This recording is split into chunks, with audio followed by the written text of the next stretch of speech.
You are listening to Within Tolerance, a podcast for machinists by machinists. I'm your host, Dylan Jackson of Protein Machining, and this week I am very happy to welcome Joseph Alonso of Novo Moto Machining. What's going on, Joe?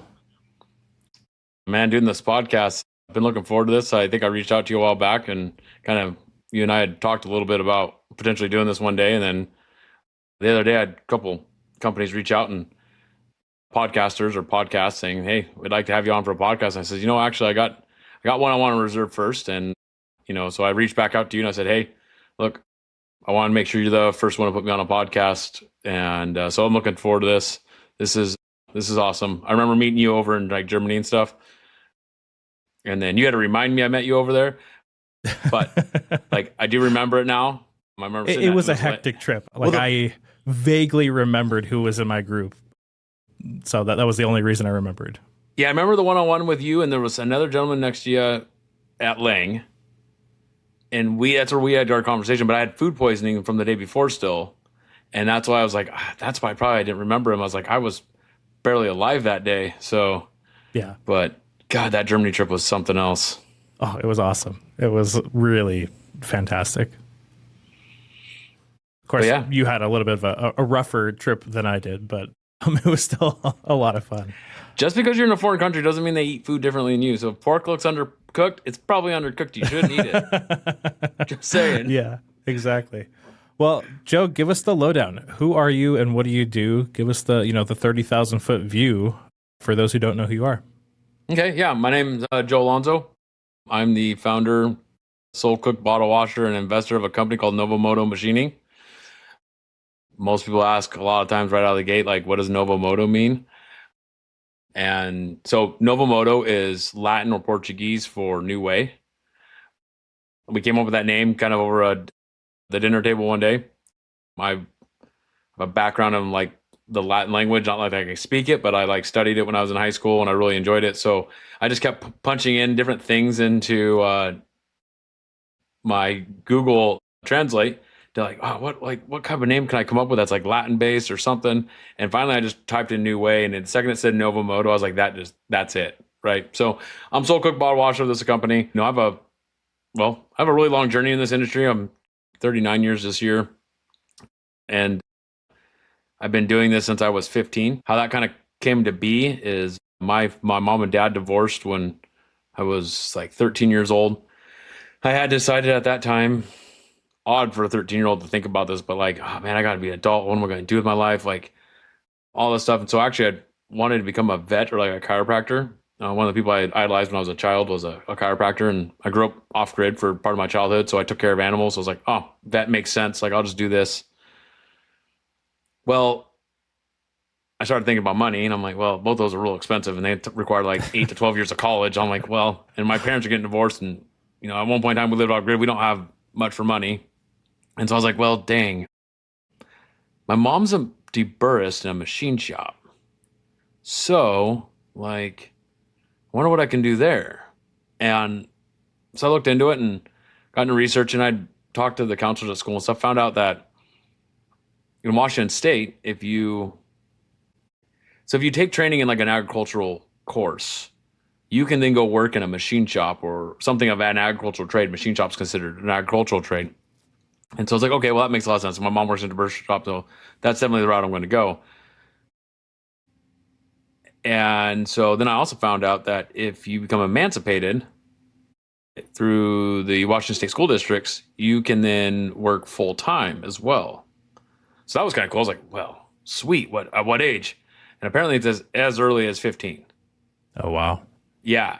So I didn't start working when I was 15, but I entered the Snow Isle Skills Center in Mukilteo, Washington.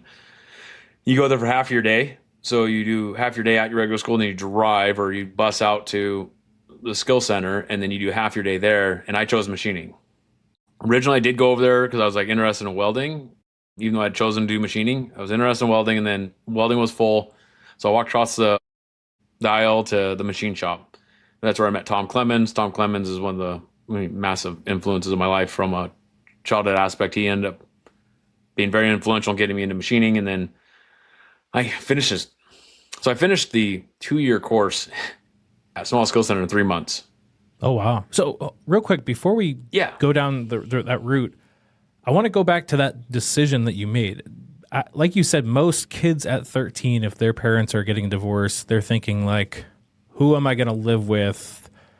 You know, how do I get to school now? Not how do I become an adult at 15? So like what, and not to pry too much, but like No, what go for made it. you think that way?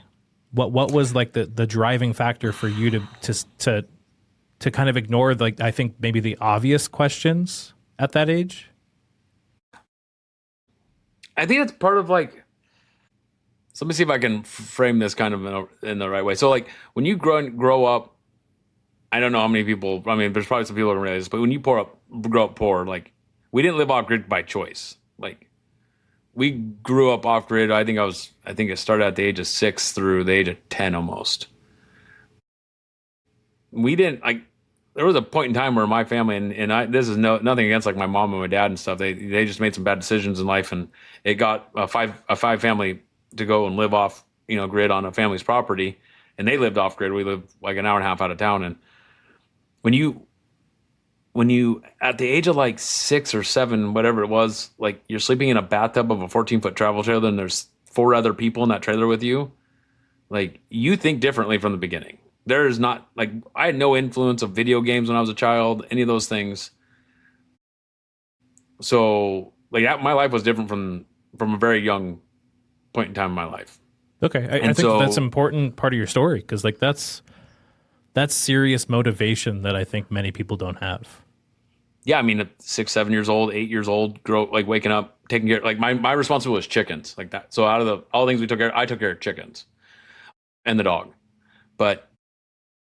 And so like, yeah, having a job every day practically, and then, going to school and then coming home and having a job and all that stuff, like people who have a farming background would understand this stuff like really well. But yeah, and then, so that was off-grid community. And then when we moved to Washington, my dad had gotten a job back at Boeing. He had a Boeing job from before we went off-grid. But he got a job back at Boeing and we came to Washington, and, I was a way different lifestyle than most kids. And so you just think about things differently. And then when they were divorcing, my dad was going to go live with my aunt, and I did not want to go live there. Love my aunt, love my family, but not going to live there. And then my mom was like, I think I'm going back to not the off-grid community, but just outside of it. And I was not going back. So like even at 13 years old, I love that community. Like when it burnt down. So I don't know if anybody knows about the Paradise fires from California, but like above Paradise is a community called Concow. We grew up in the off-grid community inside the Concow community. That was one of the communities that burnt up. And when it burnt up, I think I raised like $50,000 at Microsoft. I drove it down there and I was like literally handing money out to people that needed it. I had a trailer full of clothes and gifts and items. So yeah, I took all that down there, and I'm like, I love that community. So I'm still part of it and stuff. I just didn't want to live there. Okay. And I'm still connected with a bunch of people from there. So Right. it just makes you think differently. Yeah, no, okay. So that definitely, I think, describes your motivation a lot more. Yeah, well, I even appreciate looking you. over. No, yeah. I think that's like what you're doing and the way you've gone about it. I mean, it's in your name, is a very different way of starting a shop and thinking about a shop. And so I think when we get a chance to double click on like how I came to some of that mentality, like from how I launched it, why I launched it, all that stuff, like I'll double click on that a little deeper too, because I think that's an interesting story to kind of tell.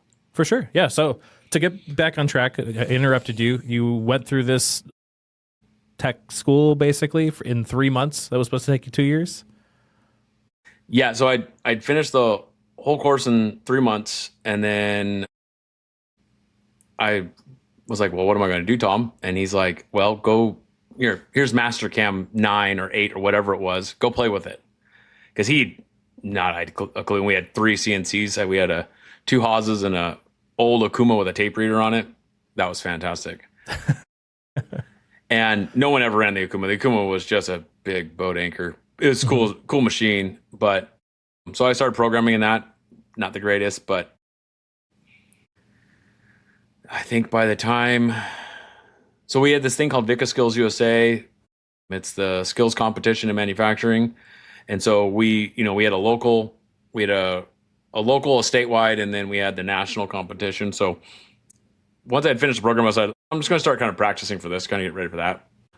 So did you finishing the program in 3 months mean that you could start working professionally? Because you said that was the requirement with that agriculture thing, but you finished it too early. So technically, you just had to enter the course. You didn't even have to have like a certification. Okay. Fantastic questions. You do a really good job at this. So, no, yeah, so I'd already entered the course. And so what I did is when the day I turned 16, I started applying at machine shops. And the first shop I got was a welding shop. That did not go well.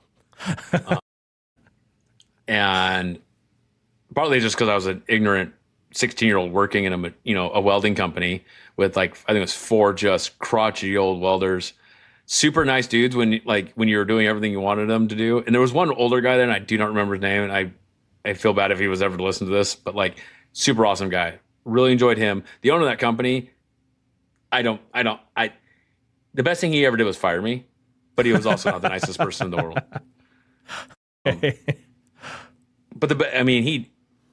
He made a good decision and he let me go because I was not a good employee either. I was a 16-year-old. I was wanting to go freaking play. Right. But then, so I got fired and it's like, well, that sucked. Then I got a machine shop job.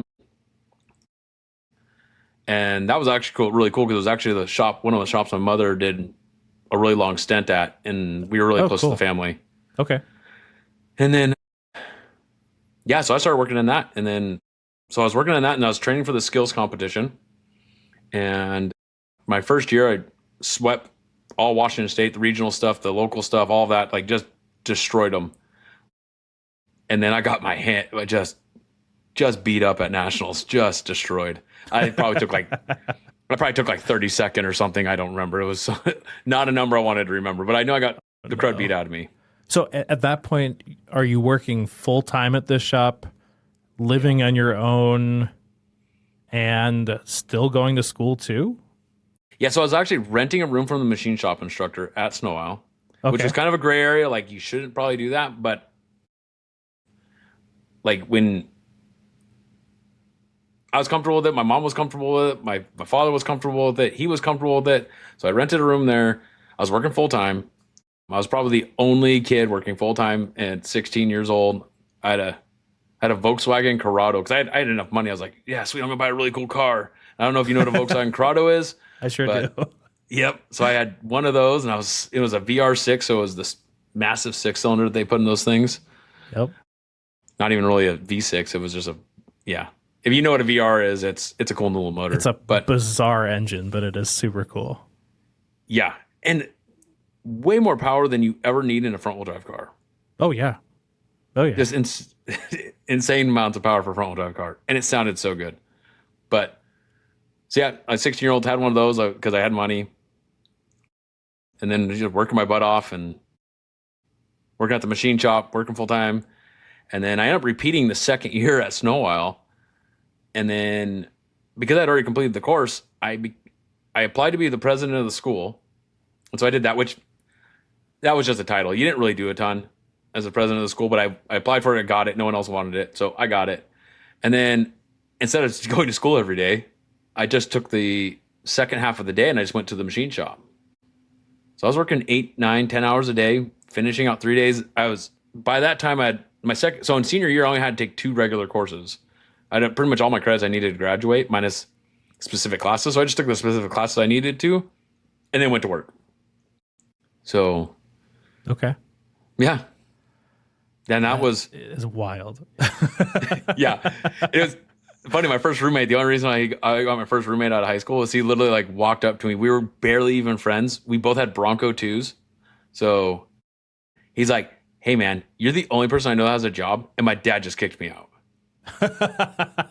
So can we get an apartment together? And I was like, sure. And then he actually become he's still my closest friend. He was actually the best man at my wedding. Amazing. So actually that brings up an interesting question. During these formative years, did you find it hard to connect with fellow 15, 16, 17-year-olds because your life was so different? Or were you able to bridge that gap? Man, yeah. I was blessed that I did find people that like, I hung out with the weird kids. Like, and I like the weird kids, the nerds, the outcasts. I mean, we literally called our group the outcasts. That's what we were. I'm still connected with some of them today because they didn't really care how odd you were or whatever.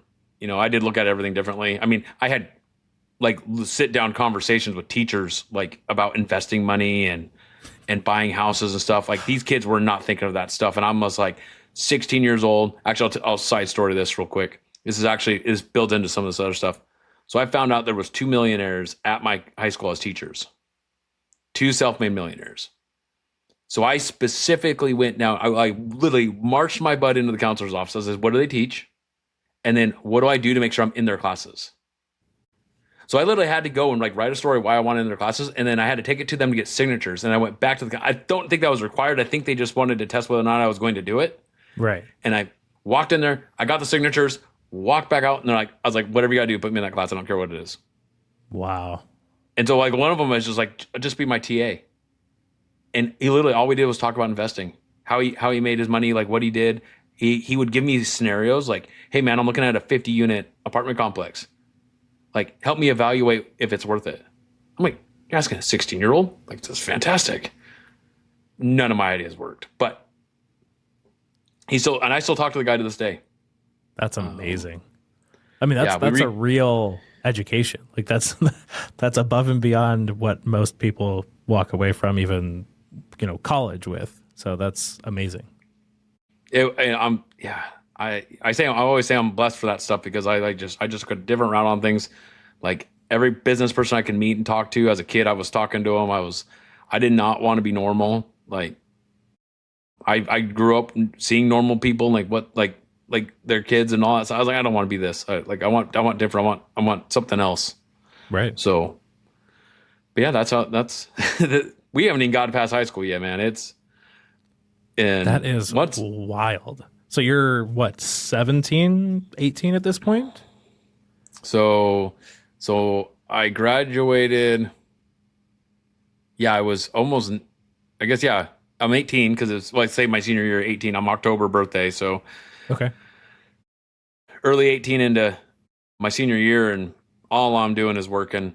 Like, and I started, because I was emancipated, like I just literally started having agreements with a few teachers I did have, the 2 per quarter semester, whatever it was.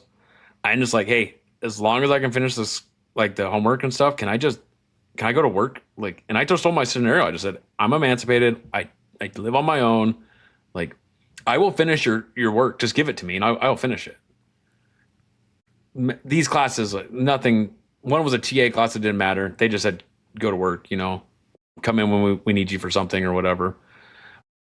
But I still graduated with like a 3.9 GPA as well. Like just smoked it all. Like it was, I should have gone to college.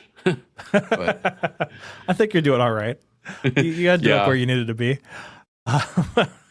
Well, then what's next? Because like at that point, you've lived a very different path. Was college even on your mind, or did that seem like a waste of time? No. So no, it's never seemed like a waste of time, but it never seemed right. Okay. But what happened was the first year in my senior year. So junior year, when I took like 32nd or whatever it was, I was like, so machine's cool, but not my thing yet. So the second year when I went back and competed, so practically half of Washington State apparently didn't want, like they were telling my teacher at the time, like if Joe's competing, we're done. We're already going to throw in the towel. Like I'm literally only going to send like my best student maybe, and then that's it. Right. I didn't know this. My teacher did not tell me this until we were done, and I felt kind of bad. Right. But yeah. But then so like I couldn't figure out why he kept pushing me too. He's like, you need to go. You need to. I kept telling him, no, man, where I'm working. He goes, no, you're going to compete. I'm pretty sure he probably went to my bosses and told my bosses that they needed to tell me to compete. And so they even pushed me to do it. So I went and did it. Yeah, so I competed that year, just took it all statewide. And so I'm at the national competition. This is pretty good. So I'm at the national competition. And the day before we're competing, I'm 18 years old. Yeah, I'm 18 at this time. And I'm on it's in Kansas City, Missouri, in there's a big convention center out there. Big enough to hold like half jet engines in there for these like mechanic students to work on too. Like there's machinists and mechanics and people building houses in this thing. I mean, it is huge. It's like IMTS big. That's really cool. McCall Hall, maybe, I think is what it's called. Nonetheless. Well, I'm an 18-year-old and there is a cute girl at a pool and it's at the top of the building and I pass out at the top of the building at the pool face down. No. Yeah, because I'd been talking all day and I was just in the sun and I was just tired and I ended up falling asleep. Woke up hours later with like the worst sunburn in the world. I got sun poisoning or whatever they call it. Like I was like deathly sick and I still went and competed the next day. My teacher's like, so Tom had like a background in like medic in the Navy. So he was doing everything he could like to get me to recover. He's like, we're still competing if you're up for it. And I'm like, I'm done. Let's just do this. Like, I ain't getting any better. So I go and compete, and I'm so exhausted when we're at the competition where they're calling, or at the end of the competition, and they're calling people's names to go up. Like I'm getting shaken. I'm like, I'm passed out. And I'm getting shaken. And he's like, Joe, and I'm like, what? And he's like pointing at the board, and I'm like, I am on that board. And I was like, you gotta be kidding me. And apparently I took third place. And I think it was California and Texas just obliterated me. But like, apparently, like there was a little gap between them. There was a pretty big gap between like me and whoever was in second. And then whoever was in fourth place, like apparently they were not sending their top people that year. They all fell asleep in the sun too. I don't know what it was, but there was a pretty big gap. And it was very weird because they also compared us to the college students at the time. Oh, wow. And the college students that were there as well did not, man, I would have expected them to obliterate us. And whoever took first and second, those kids were prodigies. Like if I'm going to say this on this show, if they are listening, I want to meet you. So if you competed in 2005 in VICA Skills USA Nationals machining and you took first and second, I want to meet you. Like, because you obliterated me and I apparently obliterated fourth place. Wow. So where I did best was in the knowledge, the written test. Mm-hmm. Apparently that's where I smoked everybody. Even like first and second place was the knowledge test. Outside of that, I was mediocre, decent across the board. Mm-hmm. So, yeah, that ended my senior year. That's when so long-winded way of answering, like, why did I not go to college, or did I go to college, or was it on the table? Is the second I took that competition, I like made the decision. I was like, I think I'm gonna go in all in on this. Like, I actually enjoy it. I love problem solving. Like, and all machining is just one problem after another. So I just dove into that and I went back. Oh, this is great. So the shop I'm working at the time was RB Enterprises, owned by a guy named Rick Brown, no longer with us. Fantastic guy, family friend. I walk into his office. I was like, I took third place. He goes, that's great. Go back to work. In the background, they're like silently celebrating, but they're like, oh, that's great. You're still learning. So get out there and we got some projects for you to do. And I'm like, okay, fine. Right. But then it was like, hey, great job. But it was like, great job. Oh no, it was great job. Don't get a big head on your shoulders. You got work to do. I do remember that now. And then that's good advice. Yeah. Gary was one of the guys there. He was the older of all three of the head guys there. He's probably the most to show excitement. Clint was a great guy. Clint was one of the most talented guys of like old school machining I knew at the time. He's like, that is really fantastic. He goes, you guys should be really proud of yourself and your stuff. And I bet your mom, because he knew my mom really well. I mean, he goes, I bet your mom's really proud of you and stuff. And I was like, yeah, I bet she is. I haven't even told her yet. I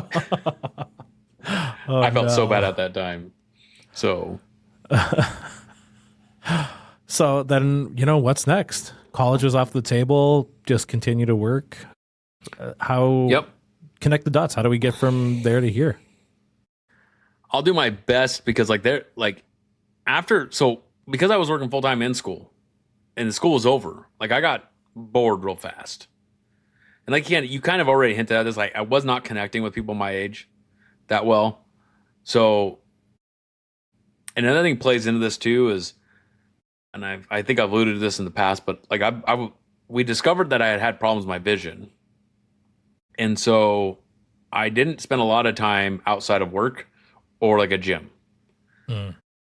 I did try snowboarding and stuff, but you can only imagine someone that has vision problems trying to snowboard. Like everything is something to hit.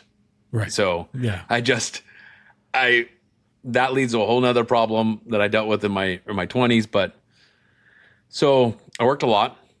Ended up having like 2 jobs almost always.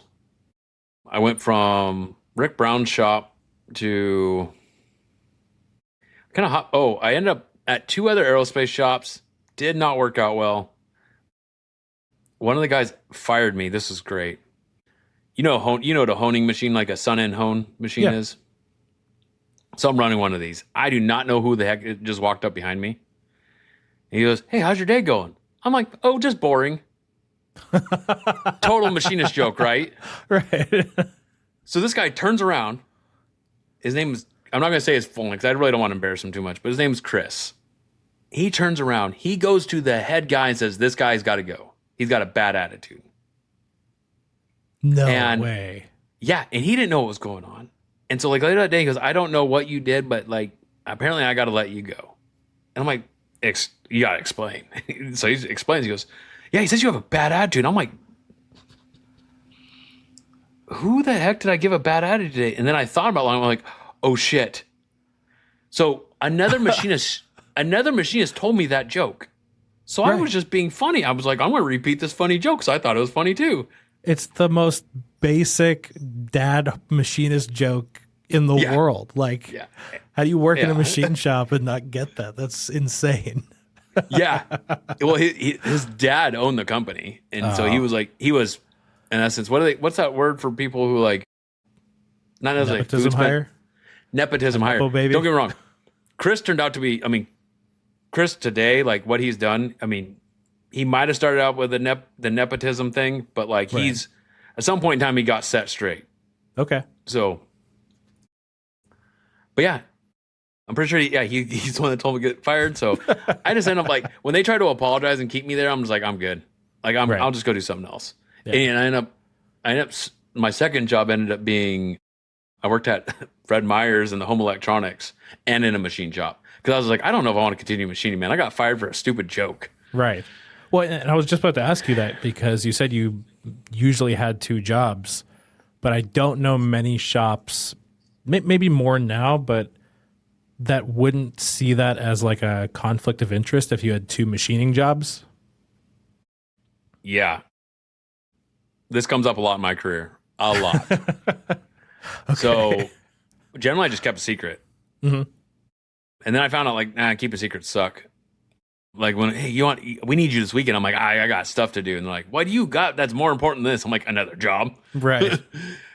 But so I always had 2 jobs. There was at one point in time, I had 3. Jeez.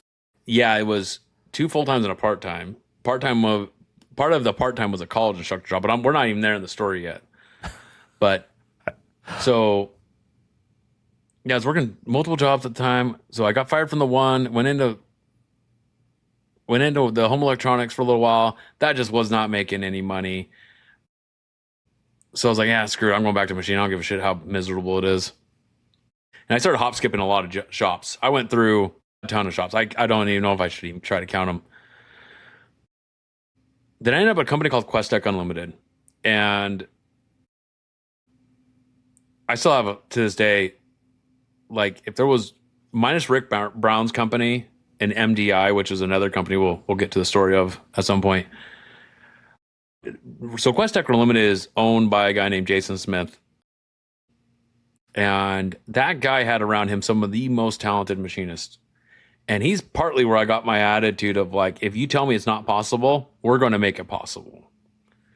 So then I worked with some really amazing people, Andy Pace, Zach Heath,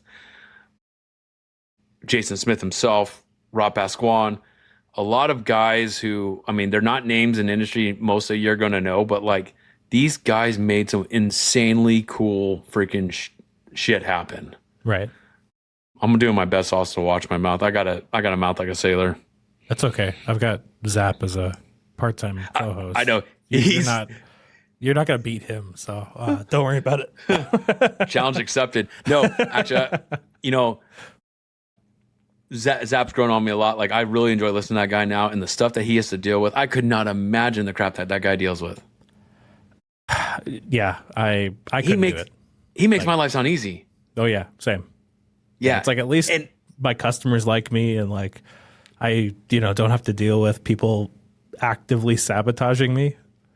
And the thing I have the most respect for that guy for, hands down, probably, is the fact that he's like the Fanuc master.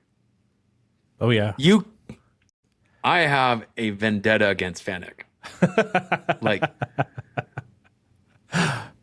there's nothing wrong with them. I just, after operating, I said, no one beat me up on this, but after operating like a Haas and then trying to operate a Fanuc, you're like, why?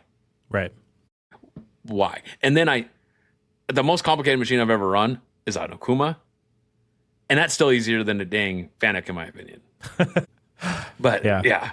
So yeah, no, Zap's super cool, but I'm going to watch my mouth as much as I can. God, where were we? I'm going to sidetrack a lot. So you just started working at that shop.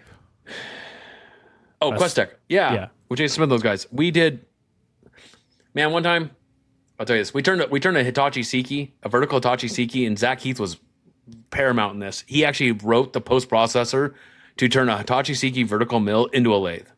Oh, really? Yeah, so we just loaded the whole carousel full of blanks, and we bought all these just cheap Technics holders, like the biggest ones we could get. We were sticking whatever it was in there. I think one of the jobs we actually had a bunch of cutoff holders, and we were bolting like a spindle face to it, like a axle spindle. No way. To it. And we put all the tools on the table. We plumbed all the stuff in. I was 10% of this just helping out. We turned that sucker into a lathe. It was fantastic. We were just pumping out spindles because our Leadwell lathe and our Okuma lathe couldn't keep up, or a Hitachi lathe couldn't keep up. That's crazy. Yeah, it was insane. This guy's brilliant as could be. I mean, he's building like race car engines and stuff now, and like this guy is just insanely smart. Another one we did this was 20 something years ago. We were doing these aluminum Caterpillar transmission housings. I think we were charging like $65,000 that long ago for these housings. They're huge. The casting alone was like $10,000. The not the casting, but the billet. Oh. Right. So we're loading these with forklifts on a freaking Haas, the like VF3 mold machine that they built back then. Mm-hmm. And we're hand changing tools. So we're calling up the tools or line to the machine so it thinks of the tools in the spindle, bringing it over into the cavity and hand loading tools in. Oh, because you'd hit the edge otherwise? Yeah, you couldn't get the tool over the edge of the part. You hand load it in, you run the part, and then before it would go and tool change again, you had to take the tool out. One of the guys, I love it. Yeah, one of the guys who tool changed it and sent a 1-inch, 12-inch long ball mill into the side of this housing, and we were like 75% of the way done. Oh. They allowed us to weld the housing and then remachine it. Oh man, that's something you don't live down. Like, ugh. Yeah, and so Jason Smith, I gotta give it to that guy. He noticed something in me apparently that I didn't even notice I had, but I think part of it might have been what I did. So I kept telling him I can program. I know how to program machines. And so one day he just jokingly hands me a little mold. It's a little mold for a gun part, a little plastic gun part, and says, he didn't even hand me the mold. He handed me the gun part and says, I need you to design the mold and then get it cut so we can deliver this to the customer. I don't think he actually meant for me to do it. And my only experience in Mastercam was years before in high school. right? So I Right. had a lot of CAD experience. That's actually what saved my butt. I had an insane amount of CAD experience. I did nothing but CAD in school if I could before I went into machining. Now that I retrospect that, that's probably what it was. But so I was running the night shift at that time. I'm 19 years old. Kept asking for a programming job, and he finally gave me one. So he gave me the model, and I'm drawing this in Mastercam like 9. Oof. Gross. Painful. The only thing that did good was you could take a model and you can like delete it out and be done. Right. Boolean is the only way at that point. Yeah. Thank God it was in the shrink rate of the mold wasn't that important. And thank God it was just a 2-piece flat mold. So like I wasn't having to do like funny cutoffs or shutoffs or any of that stuff. And the one thing I didn't do was the overfill groove for the excess to go into.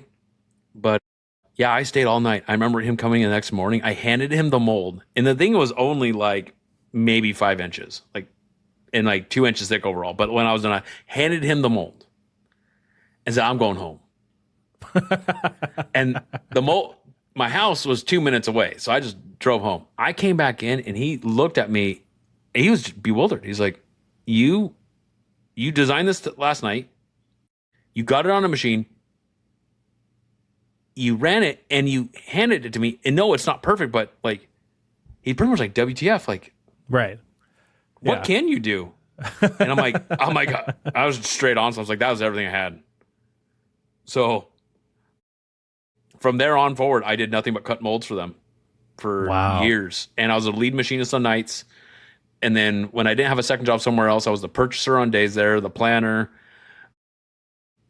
He just everything I wanted, he was throwing at me. And I remember at one point in time, he goes, "You're making too much money. I can't let you work any more hours." I says, "Pay me less money then." Dead serious. I remember going, I was like, "What's your limit?" And I think he said something like 65,000 a year. Or no, it's 45,000 a year. No, it's 65,000 a year. I was like, perfect.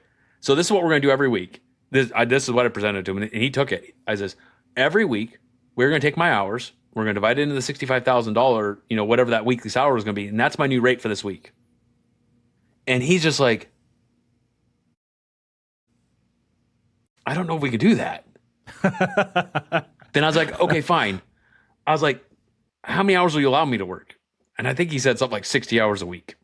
I says, "Okay, fine. Let's just take that, whatever that rate is." And it came out to like $9.50 an hour. I said, "I don't give a shit. Just, give me all this you can give me." And so I just did nothing until I was like 19 years old. And then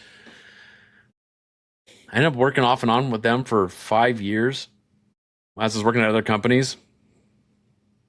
Every challenge they gave me, I would take it. Did some really cool stuff there. We built before I'd got there, but I was the guy who kind of honed it in. But they had built a 5-axis machine on out of one of their Hitachis. Really? So they took a 4-axis and a 4-axis and bolted them together. And then this is the part of machining I'm not the greatest at. I don't understand like how they got it to communicate out. Like if they're using like an RS-232 or whatever, but they were able to use M codes and stuff to communicate out to a box to spin what would be the C-axis. And then the A-axis the machine was already punched out for an A-axis. Right. Yeah. Yeah. So that was not a problem. It was the communication with the 5th axis. But we were doing Cessna carburetors on that thing. And I was one of 2 people that can get those running. Because imagine this just janky 5-axis trying to make these up to 7-inch tall Cessna carburetors. Oh, yeah. Yeah. I ran a 89 Kitamura with a 4th axis like that, where you're like sending weight codes. You like program all of the A moves in the controller for the A axis, and then you're sending M codes, weight codes and stuff back and forth to trigger the A axis to rotate. And you better hope that both programs line up and that you didn't miss one, and all of a sudden you're 90 degrees out or 30 degrees out or whatever. Yeah, it was a trip. Isn't that but that stuff's the stuff that makes you, like, that's the stuff that really teaches you. I tell my guys all the time, especially at the Novo Moto, like, guys, I'm going to be honest with you, and I'm sorry now, I'm not making machinists out of you. I'm not, like, I remember like I've built you've done it too probably, like the most insane toe clamp fixtures in like a hand rotary and whatever else to get whatever the job needed to get done. Oh yeah. Yeah. And now I'm just spoiled. Right. Now you're like, put it in the Lang vise and the machine goes to where it needs to go, and then I drill the hole and I'm done. Like, cool. Yeah. I mean, once we get to the talking about like hyper mill and stuff, man, like that ain't changed the world, man. I don't even watch parts run. I just press go, walk away. Yeah. I don't let my guys do that, because when they do that shit, it sends, I don't know what it is every time they do it. Like they're sending a 1/4-inch end mill into raw stock somehow, and I don't know how that happens. Oof. But yeah. So 19 years old at the shop, worked for them a long time. We made gun parts, we made agricultural parts, transmission components, car parts. He was a Jeep guy. We made Jeep parts. We made everything. And when I finally parted ways with there, like it was kind of a sad time, because like when I parted ways there, he took it kind of to heart, and I kind of took it to heart, and we've talked a couple times since and stuff, but we don't talk a lot. And I should probably actually just go and one day shake his hand again. And I did it. I've done it a couple times. I think going back would be a good thing. But so I left there, and I ended up becoming, so I was kind of a little drained at that time. And I ended up at a aerospace company, Senior Aerospace. It was Daymar. I think it was Daymar at the time, bought out by Senior Aerospace. But when I was there, I entered the company. I told him, I was like, I'm just a machine operator. I don't really know what I'm doing. I just want to make parts. Dead serious. Took them fucking 3 weeks. 3 fucking weeks. They're like, you know what you're doing. I'm like, because I'm over there like fixing things that shouldn't be fixed easily. And then like they had a 4th axis Haas making these one parts. And I was the only one that can figure out how the heck that they get, because it was, I don't know how to explain this, but a bunch of macros built into the Haas to compensate always for every rotation. So instead of giving everything its own rotation, the macros calculated every rotation. Mm-hmm. Math beyond my belief, but for some reason I could concept it enough to make it freaking work every time. I don't know what it was, but they're like, how much do you really know? And I'm like, right. Damn it. So what made you do that though? Like, I think most people in this industry would never do that, because they wouldn't want to sacrifice the pay and all of that. Like, at this point, had you saved enough that you were pretty comfortable and you're willing to take that hit? Okay. God, you are good at this. You're finding those little, okay. So I had saved enough, not a ton, but enough. I'd also bought my first house at 19 too. So I actually still did have bills, but what I did is I started renting it out, and I ended up sleeping on couches instead. So I didn't have any bills really at that point. That started my real estate thing, by the way. I started buying houses and like hopping couches. I found there were some rules that you could like skate if you didn't live in it, but so, that's all another hold on. story. Now you've sidetracked me doubly. So so you're 19, you buy a house, and you don't live in it. I lived in it for like a year. Right, but you start living like a nomad, couch surfing to make rent. How, like, at what point was it when you were 13 that you started thinking 10 years out? Like you had apparently at 19 you had the perspective to be like, oh, if I do this, I can make money more so than if I just lived here and had a place to stay. Like that is We're coming to many of these inflection points where you're like, you are really not thinking like a quote unquote normal person. No person, A, when they buy their first house goes, I'm not going to live in it anymore. I'm going to live a nomadic lifestyle. And B, especially at 19. So walk me through that. Okay. I started reading like business books and stuff when I actually, I don't see it right now, but there's the MBA handbook somewhere up there. I started reading that at like 16 years old. But what got me was like every self-made millionaire I knew, they all had one thing in common: real estate. Mm-hmm. So the second I could qualify for a home loan which I can't say were the most accurate documents I ever subscribed to or put in. And this was during all the really shady stuff that was happening in 2006, 2007. Right. Yeah. They were like, heartbeat? Yeah, we'll give you a home loan. Sure. Pretty much. Yeah. So a lot of sketchy documents, got a home loan. But I knew, like, I was like, this is how, if I'm going to be a machinist, we aren't going to get paid like a doctor. So I got to do something else anyways. Mm-hmm. And I hate 401ks. That's a whole nother story. I hate 401ks. I was like, the only way you're going to make money is like, you gotta have side hustles or second jobs or something. So like literally my whole second job always was to invest. So I've been buying stocks, real estate. Well, I've never owned a ton of real estate because real estate's freaking expensive, but right. Stocks, whatever I can invest my money. Cars, I was trading cars like there was no tomorrow. Like every car I could get a hold of, I was always flipping cars, making money. It's probably something we can share in common as cars and stuff too, and racing and all that. But yeah, so I started buying homes, and then when I always wanted to live close to work. So if I was more than a 30-minute drive, I would just go find somewhere to live next to it and then just go rent the house out. Okay. Yeah, so that's how that kind of happened from the first home side of things, and then actually my second home, and it was the same way. And then my third home I bought because of who is now my wife. Like, she wanted a home, and I was like, well, you deserve one, so I'm going to buy you one. So I didn't buy her it. I bought the home, but we lived into it together. We weren't married yet. But that was the third. You still owned the other two at that point when you bought. So the second one was a weird one. The second one. So how I got into that home is when I was so this entails into senior aerospace. So I become like the youngest supervisor for all of senior. I was like 20. It's like 22, I think. Yeah, I think I was 22 at the time. So I became the youngest supervisor, and then I became the manufacturing manager for all day shift on the mills. And there's a guy at Microsoft I had met who had a house in Monroe he wanted to sell, but he couldn't sell it yet. So I did an owner buyer's contract with him.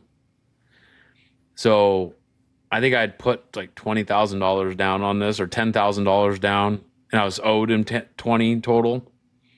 And I had a girlfriend at the time, and she was there, and I had moved some friends in, and I had, so I was making a lot of money off this place.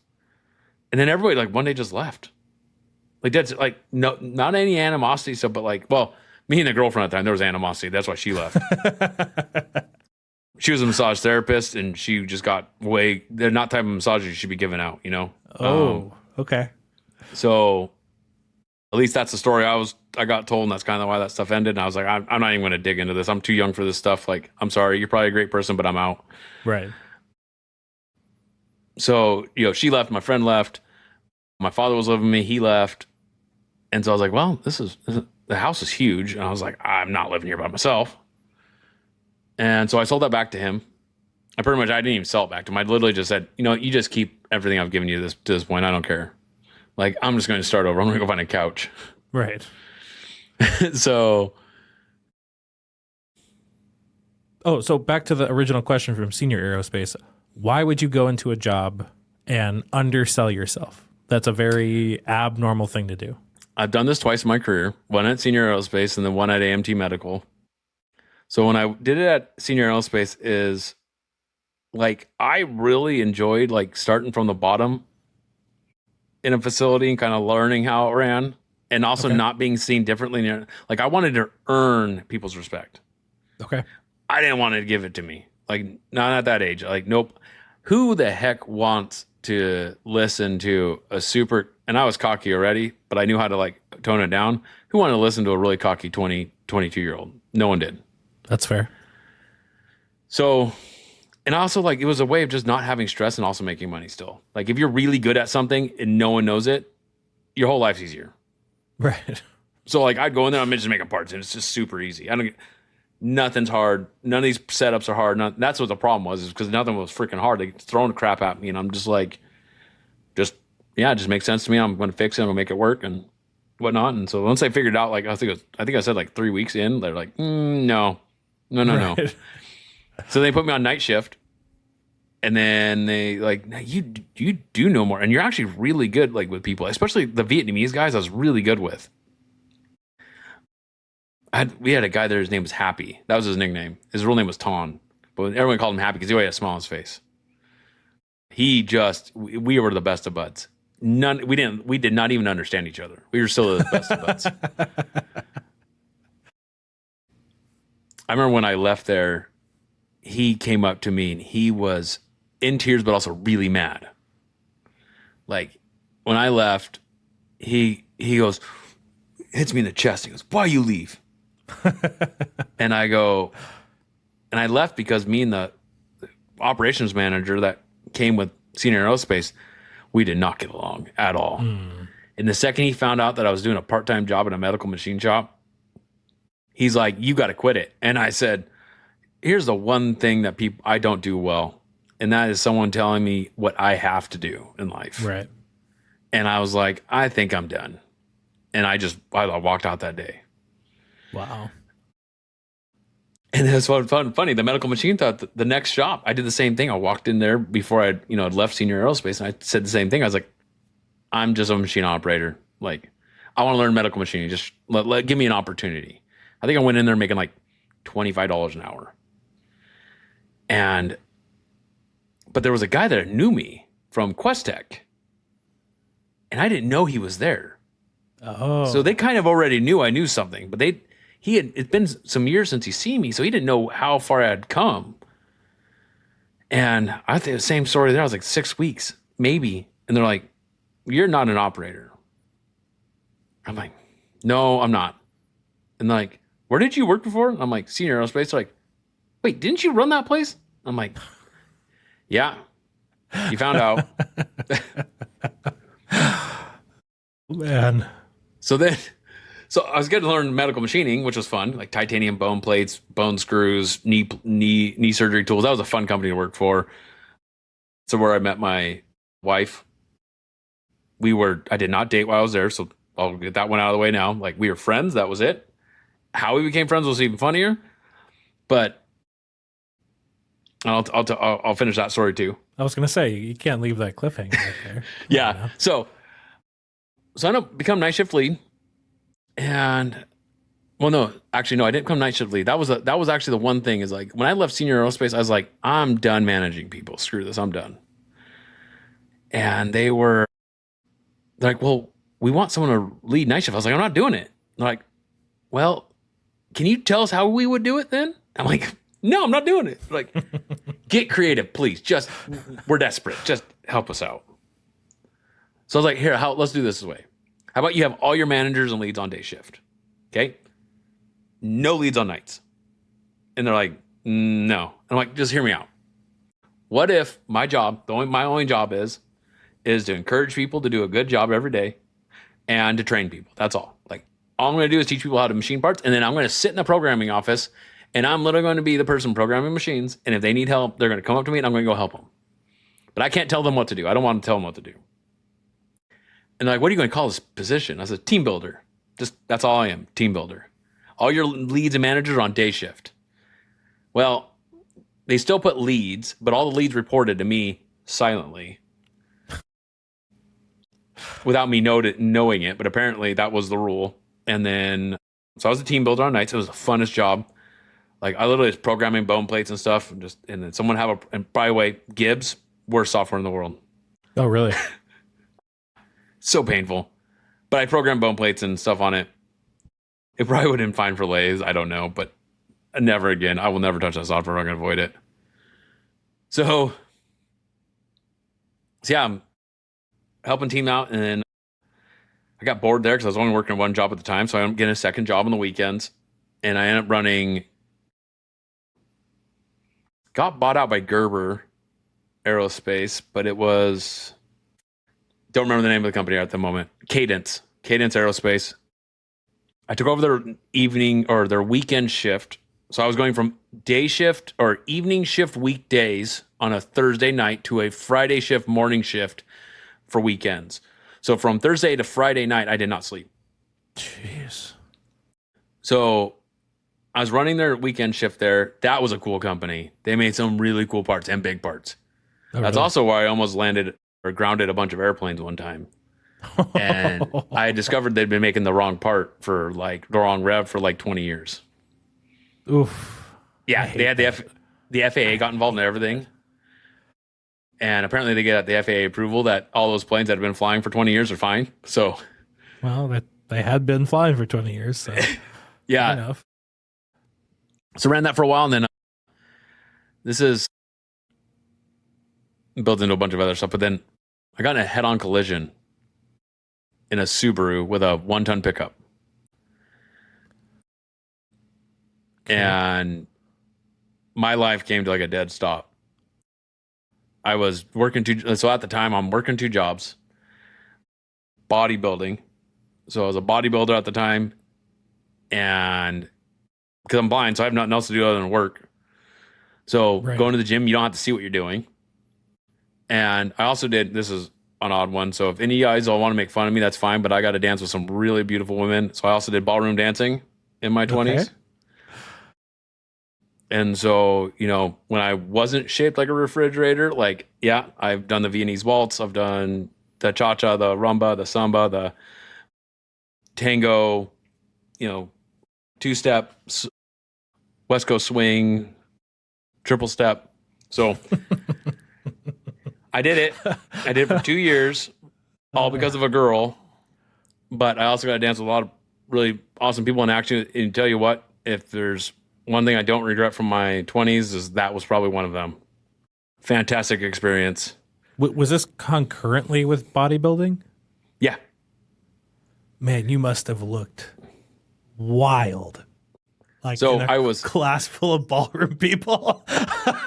So I'm not very tall, dude. I'm 5'8" at the time, maybe 5'9". I'm 220 pounds, fairly built. And the lady, her name was Delana. She was my instructor. There was points in times where I didn't realize it, but I was like moving her across the floor. She wasn't even touching the floor. And she would giggle, and we'd become friends, and she'd giggle, and in her they were secretly boyfriend girlfriend, but most of us knew it. Nathan was just laughing his ass off the whole time because he's a very elegant man, and I am not. I'm a refrigerator, like dancing with this little tiny human. Yeah, so it's funny. It was very funny. So yeah, I got in this head-on collision. So my world came to an end. Ballroom dancing stopped. Snowboarding stopped. I ended up having to leave. Let's talk about your eye stuff, because how were you able to machine parts and check them and you inspect them and all of that stuff with an eye issue? And then obviously lack of sleep, I'm sure, probably contributed, but was your vision also a part of this accident, or? No. So that's a good question. The eye vision didn't play into that accident at all. The whole accident came about because me and the other driver legitimately looked away at the wrong time. Oof. So, but yeah, I was diagnosed as going blind at the age of 20. Jeez. I'm not even 25 yet in this story, and by the time I was 25 is when I was hanging up machining. What did that look like? Like, was it spots? It didn't look like anything. Well, no, just kidding. So, thanks. That was dad joke. Yeah, that was good. No, so imagine your world's a pastel painting. Okay. That's the best way I can put it to people. That's the best way I can explain it. Like literally, like my life was like everything was a pastel painting. There was no great detail between 2 colors. Like right now, like you and I are in this video. I can see that you're wearing a green shirt and that you're a light skinned human, right? If I didn't have my contacts in that I wear now, my special contacts, the green and between the green and your white skin or your peach colored skin would be such a haze. It'd be insane. Really? Yeah, so actually I identified people. I could hear a voice from across a restaurant and identify someone. I could actually smell someone's perfume and know who they were. Like, oh wow. So my senses were insane. So as a machinist, it's fantastic. I could hear a drill. Great stories about that too. I could be in the office programming and I could be like, yo, machine 3, it's about to blow a drill. And they're like, no, it's not. Bam, drill's gone in the, Nitronic or whatever. Uh-huh. And I'm like, told you. So I could hear things. My sense of touch was amazing. if I had stuff really close to my face, I could see it. Okay. So actually, Courtney has great stories about that because when I first met her, I'd be like blending. We used gray wheels to like give a nice good shine finish to some of the stainless knee parts we were making. Mm-hmm. And you put the clay stuff on it, and I would have because I had to get my face so damn close to the part in the wheel. I'd have a gray line going straight down my face every day. So when I was programming, biggest screen I could find. But the more and more I lost my visions, the more and more I adopted leading people instead because I couldn't see the stuff anywhere. Like, right. So like getting this head-on collision. The only reason I got in the head-on collision is literally I had just reached down. I was either screwing with my radio or I was reaching for my cell phone. And he was doing the same thing. We were coming around a big bend. And so I'm on the outside of the bend. He's on the inside of the bend. And he doesn't turn. He's just going straight. And we don't see each other until we're in the bend. And we're doing 50 miles an hour. And we come to collision. I hit his driver's light. He's hit my driver's light. Lights out. Right. Life comes to a dead stop. Screwed up my hip pretty bad. Didn't break a damn bone. That's the craziest thing. I didn't break a single bone. I just got out of the gym, so probably helped because I was pretty, at that time, full of energy and whatnot. Right. Loose, warm, yeah, all that stuff. Doped up on like, your nitric oxide, whatever lifting supplement it was. So Hilarious story. In this car accident, I get out of the car and the car alarm's going off. And the guy's trying to shut the car alarm off. And I walk over to my guest. This is what the sheriff said. And he goes, I was like, what are you doing? He's, I'm trying to shut the car alarm off. So I just grabbed the battery cable and I ripped it off and I handed it to him. And then I passed out and hit my head on the guardrail. And then that's when I ended up, and I woke up in the ambulance. Oh my goodness. Yeah. I can very much empathize. I had a pretty nasty motorcycle accident in 2012 and have similar stories of that, of like, like I remember 2 streets before it happened. And then I remember waking up in the ambulance and them like giving me my first shot of morphine and cutting my clothes off. And it was only like through secondhand stories from people that apparently I tried to sit up and screamed at some lady who was trying to hold me down to wait for the ambulance, that like I had to get to class because I was riding to class. And she was like, you've just been in a horrible motorcycle accident. You just need to hang out here. And I don't remember any of it, but apparently that was in the police report or something. Yeah, very similar. Dude, you living through a police motorcycle accident, you like invincible almost, because like that's, or invincible, like that's incredible. Yeah. I was in a car. I only broke a tiny bone in my foot too. So like when you said like I didn't break any bones, like it was the same thing for me. Apparently he hit me hard enough that I ragdolled, so I had no defensive wounds, didn't break my wrists like normal people do. Got very, obviously, incredibly lucky. But yeah, I can deeply empathize with all of those feelings and what comes with that kind of stuff. It's crazy. I had nightly seizures for 2 years. Oh my Only goodness. when I was sleeping, like massive muscle problems, like all my muscles in my like upper back and stuff were locked up and it would not relax. It took a year of massage and chiropractic to get my body to relax. I wasn't even like, I think I went like 3 or 4 months without lifting, and I was just so freaking tight. And they just did everything they could. My hip took 7 years to recover. Yeah. So yeah, then I took some time off of work, and then I go back to my machine shop, the medical machine shop. They still kept me on. And I remember coming into that shop, and my whole team's weird. And I'm thinking, like, is it me? Like, my whole team's weird. I'm like, what's fucking going on? This is not my shop. This is not my team. Mm-hmm. So I start doing my rounds, and everybody's like, hey, how you doing? All that stuff, like, checking in on me, all this stuff. Well, I finally get back all the way to the knee surgery cell where we're cutting knee surgery tools, and I look over at this machine, and there's a new team member. She's all 5'4", blonde as can be, and she is leaning into a machine, loading a knee surgery tool into the machine to get cut. And I'm like, who's that? Like, No one told me we had a new person on this shift. And no one told me she was 5'4" blonde. Like, Right. and so she turns around and I'm like, oh God, this is gonna be trouble.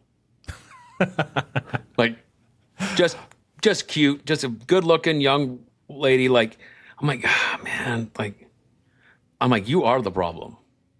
This is why everybody's weird. Right. So I walk over to her and I says, what are you doing here? And she goes, who are you? And I'm like, I'm Joe. Like, this is my shift. And she goes, oh, you're Joe. And I'm like, yes, this is me. And like, I don't remember all the conversations, but like, it was instant banter from the beginning. I was like the first person to like talk to her, like treat her like a human. Right. And so that's how we became friends. We like became friends, and I ended up leaving that company. And then she ended up needing a place to live, so I ended up renting one of my houses to her. And then we just became friends, and we stayed friends for a while. And then I remember it was Chris, like right before Christmas one year, I found out she was single, and I was like, maybe I should, we're really good friends. Maybe we should date. So I freaking, on Christmas Day, I asked her if she would date me over a text message. The funny thing is, we were texting all day long, and she decided she's going to take a nap right before I sent that text message. Oh, man. Yeah, 3 hours later, I get a response. And she's like, I would like that. And I'm like, well, 3 hours later, you better like it because I'm freaking over here sweating. I thought I just lost a friend and a renter. So I remember like 2 days later, I just drove straight freaking home. And then her and I had dated off and on for years. And then we're now married. So it led to that. It worked out, right? Yeah. Yeah. But it was, we had a ride. She's, before the company closed, she spent 14 years at AMT Medical. The AMT Medical closed the door, so she's not working currently, but she is looking for a job. But she ended up growing. She started out in DeBur and running machines. Wow. So she was in DeBur before I had ever met her, because she wasn't working when I was working there. She had worked in DeBur before that. Then she started running machines, and man, that girl climbed that ladder. She was like one of 4 or 5 people at the end of the life of that company. She was one of the head people of that company. Wow. One of the most important people of that company. She knew every part number. She was a planner, purchaser. She was a manager of like another facility or part of another facility. I mean, she just did it all from the admin side of things. So yeah. So that's AMT Medical, man. And then from there, I hung up machining. Mm-hmm. When I left AMT Medical, my vision was bad enough. I hung it up, and I said, well, I don't know what I'm going to do yet. And then an opportunity to become a college instructor came up, and I had a lot of money saved up at the time. And I got a settlement from that car accident. I was like, screw it. They're like, the only way we're going to give you this job because you have no college education is you're going to have to volunteer first. I was like, well, conveniently, I don't have anything else to do, so I'm going to volunteer. So I did. Uh-huh. I volunteered for like a year, and then I'm getting the job. And then the other instructor quit. So I ended up teaching 2 full-time courses in machining. And then because I really don't like the guy, his name was John. He became the dean. He looked at me one day and says, you don't have a college education. You do not belong here. No way. He says, so we're going to replace you. And I was like, well, that's cute because I literally built your whole goddamn course for you. And I've literally kept this thing alive. Like, but whatever, that's fine. Right. So we found a replacement. I wasn't going to give up on the students. So we found a replacement. The replacements took over, and I ended up leaving. And then Lake Washington Tech found out that I had left that school, and they're like, we want you here. So Lake Washington Tech brought me on, and I was there for like 5 years. In the last 2 years, I got my job at Microsoft. I got my so I gotta go backwards. Mm-hmm. So I was at a wedding with Courtney, and the lady sitting next to me, I thought I recognized her, but I'm blind, so I thought I recognized her. She also like mannerisms, everything matched this person. Okay. So I said, "Hey, are you Katie?" And because there was something off, and I was like, "Are you Katie?" And she's like, "No, but you're like looking right at me, like, why are you asking me like that?" And I'm like, Well, it's 'cause I can't actually see you. But you look and you're like, I swear you're Katie. She goes, nope, not my name's not Katie. But she goes, what's wrong with your eyes? I'm like, well, now this person's like oddly interested in what's wrong with my eyes. So I told her, I was like, I got keratoconus in both eyes. And she goes, oh, tell me more. I'm telling her and whatnot. And she goes, how bad is it? And I told her how bad it was. And she goes, well, you know what? It's your lucky day. And I'm like, what do you mean? She goes, well, you know, you've been struggling with this for a really long time. She goes, I work for a doctor that specializes in stuff like you deal with. And I was like, you gotta be kidding me. No way. Yeah. So dead serious.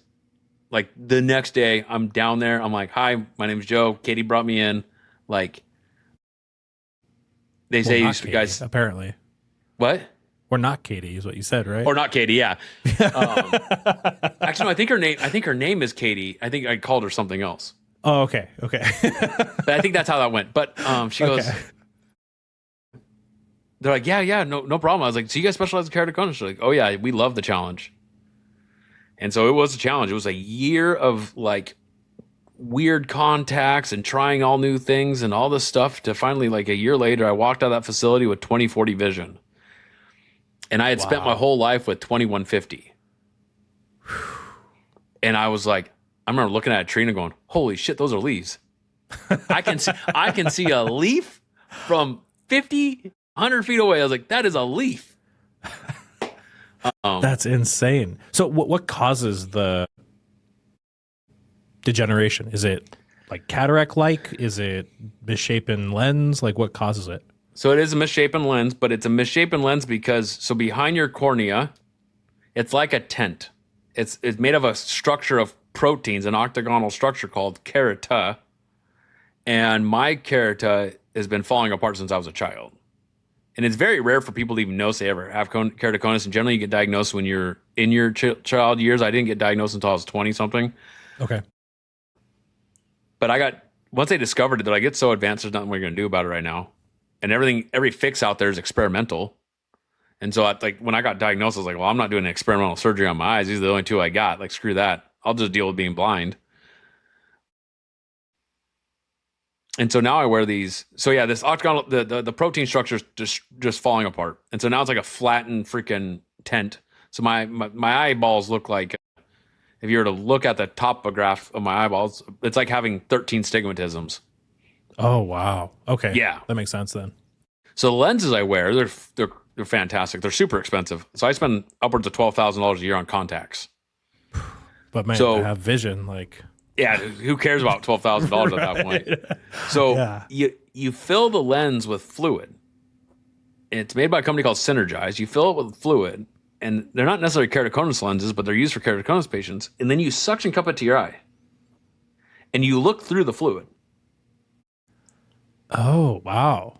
So then the new lens is you're looking through the fluid as if like you're looking through the fluid of your eye into the back of the new cornea lens, which is a hard lens surrounded by a soft lens. That is wild. Yeah, they're super cool. You know, because I can see. That's fantastic. Right, yeah. And it's actually, so keratoconus generally just continues to degenerate. It doesn't stop. And at some point in time, you need corneal replacements. But they only last a couple years, sometimes only 2 years, sometimes 12 years. They don't know. Oh, wow. So, but mine with these lenses has completely stopped degenerating. I've had no extended degeneration since I was 27 years old. So I'm 12 years later now, no extended degeneration. I have not had to change my prescription in 12 years. And so from that, I've like legitimately, I've like won the lottery of like, I can get through this for a while until I have to have corneal replacements done. That is amazing. Yeah. The most amazing, well, another amazing part about this is I got my job at Microsoft like 2 days after I was granted vision. I took a job at Microsoft knowing I was blind, but I was potentially getting a fix. I start there, and one of the guys that works there knew me from my blind days. So one of the first questions he asked me, he walks up and he goes, "Hey, dude, you still blind?" And I'm like, "No, dude, I got new eyeballs." So then, yeah. So I continued teaching for years.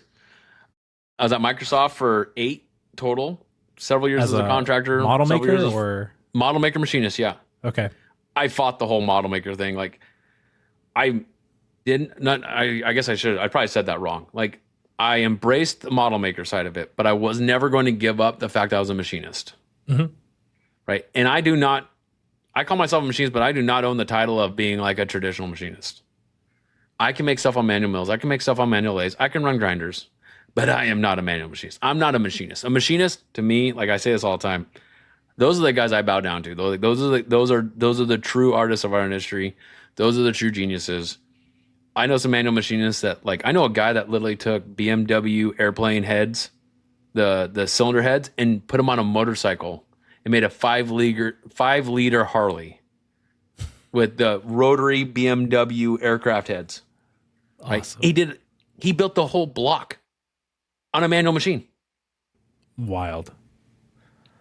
He built the freaking pistons on a manual machine. I'm like, you got to be kidding me. Right. He did a race when we were at Daymar.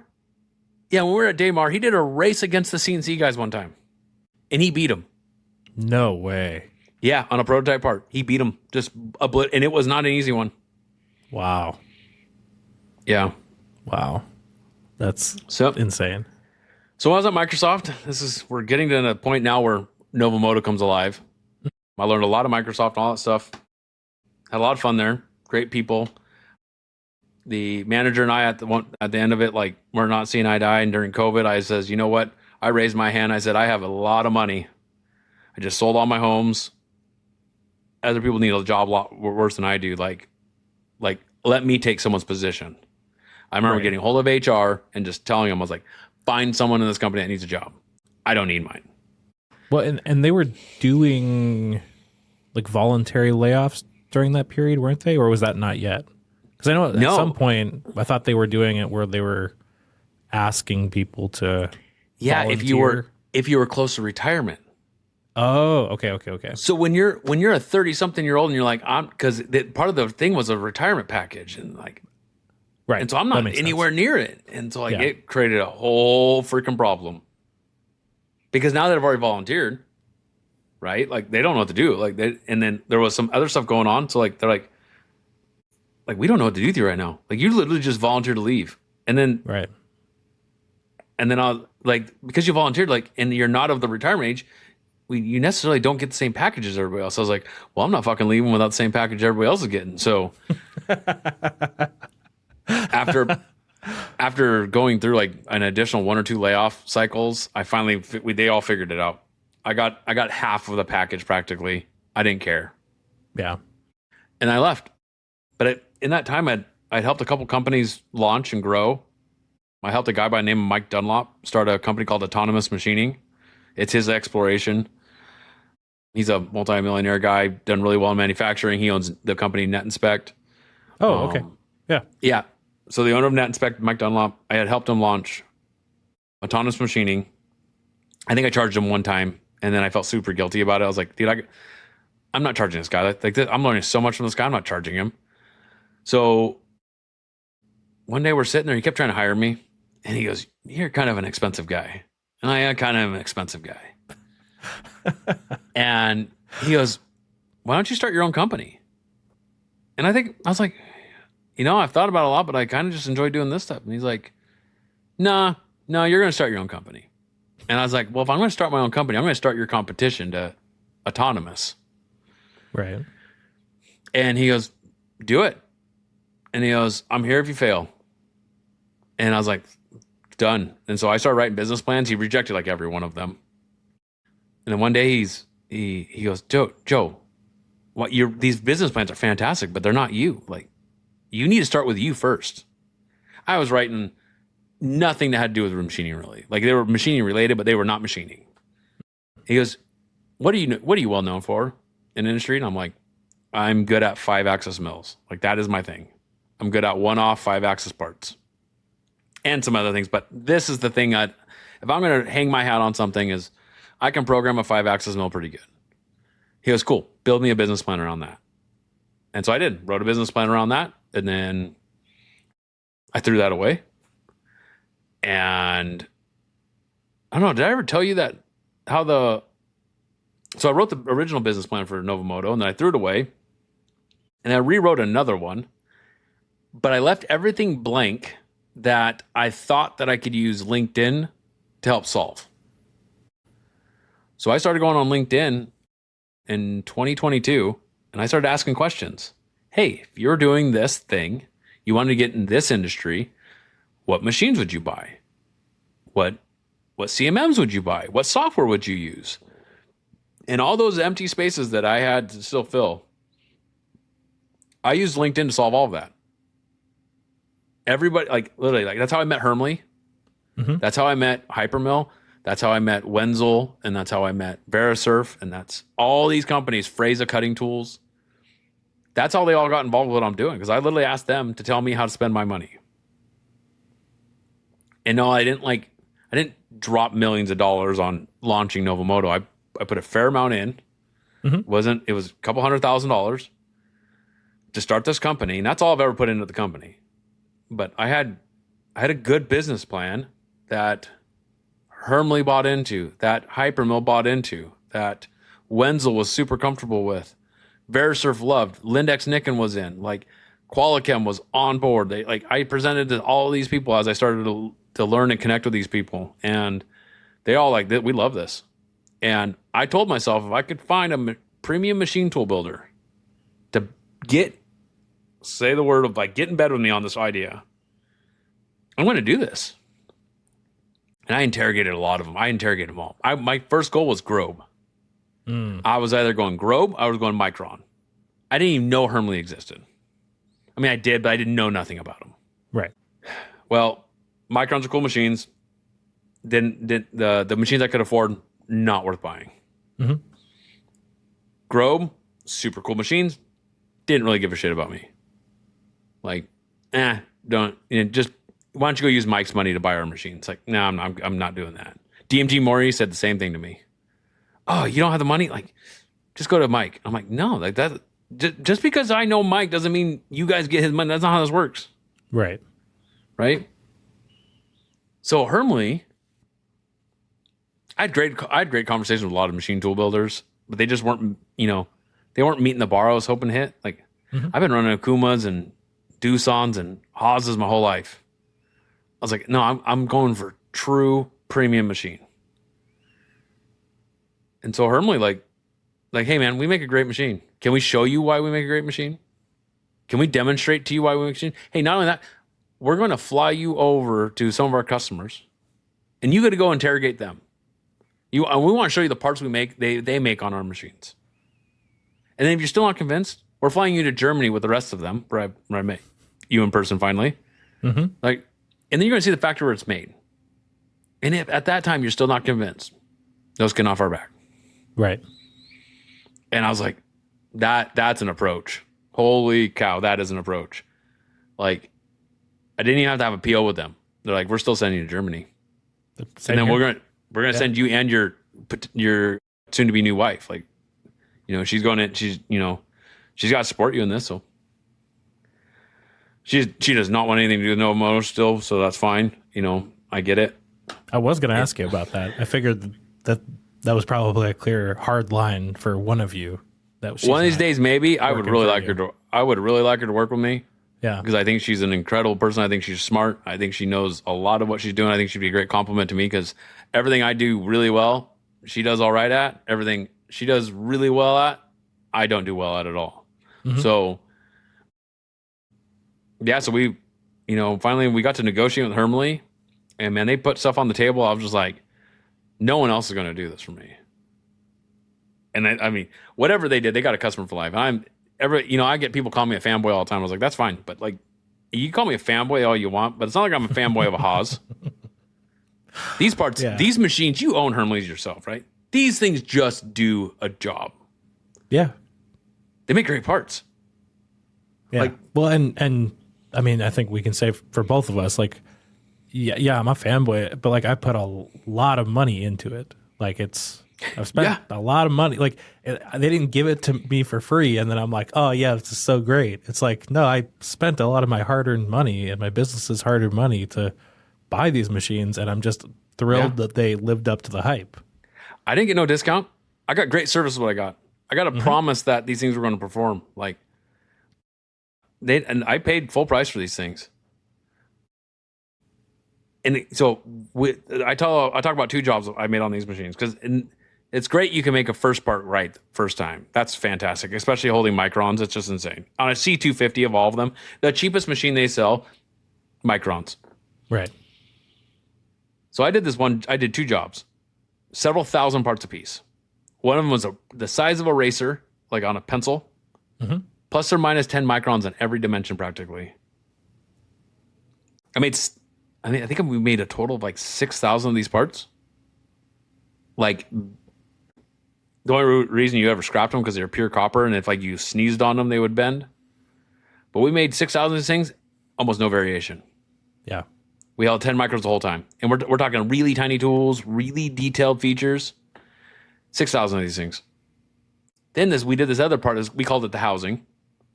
Big aluminum structure.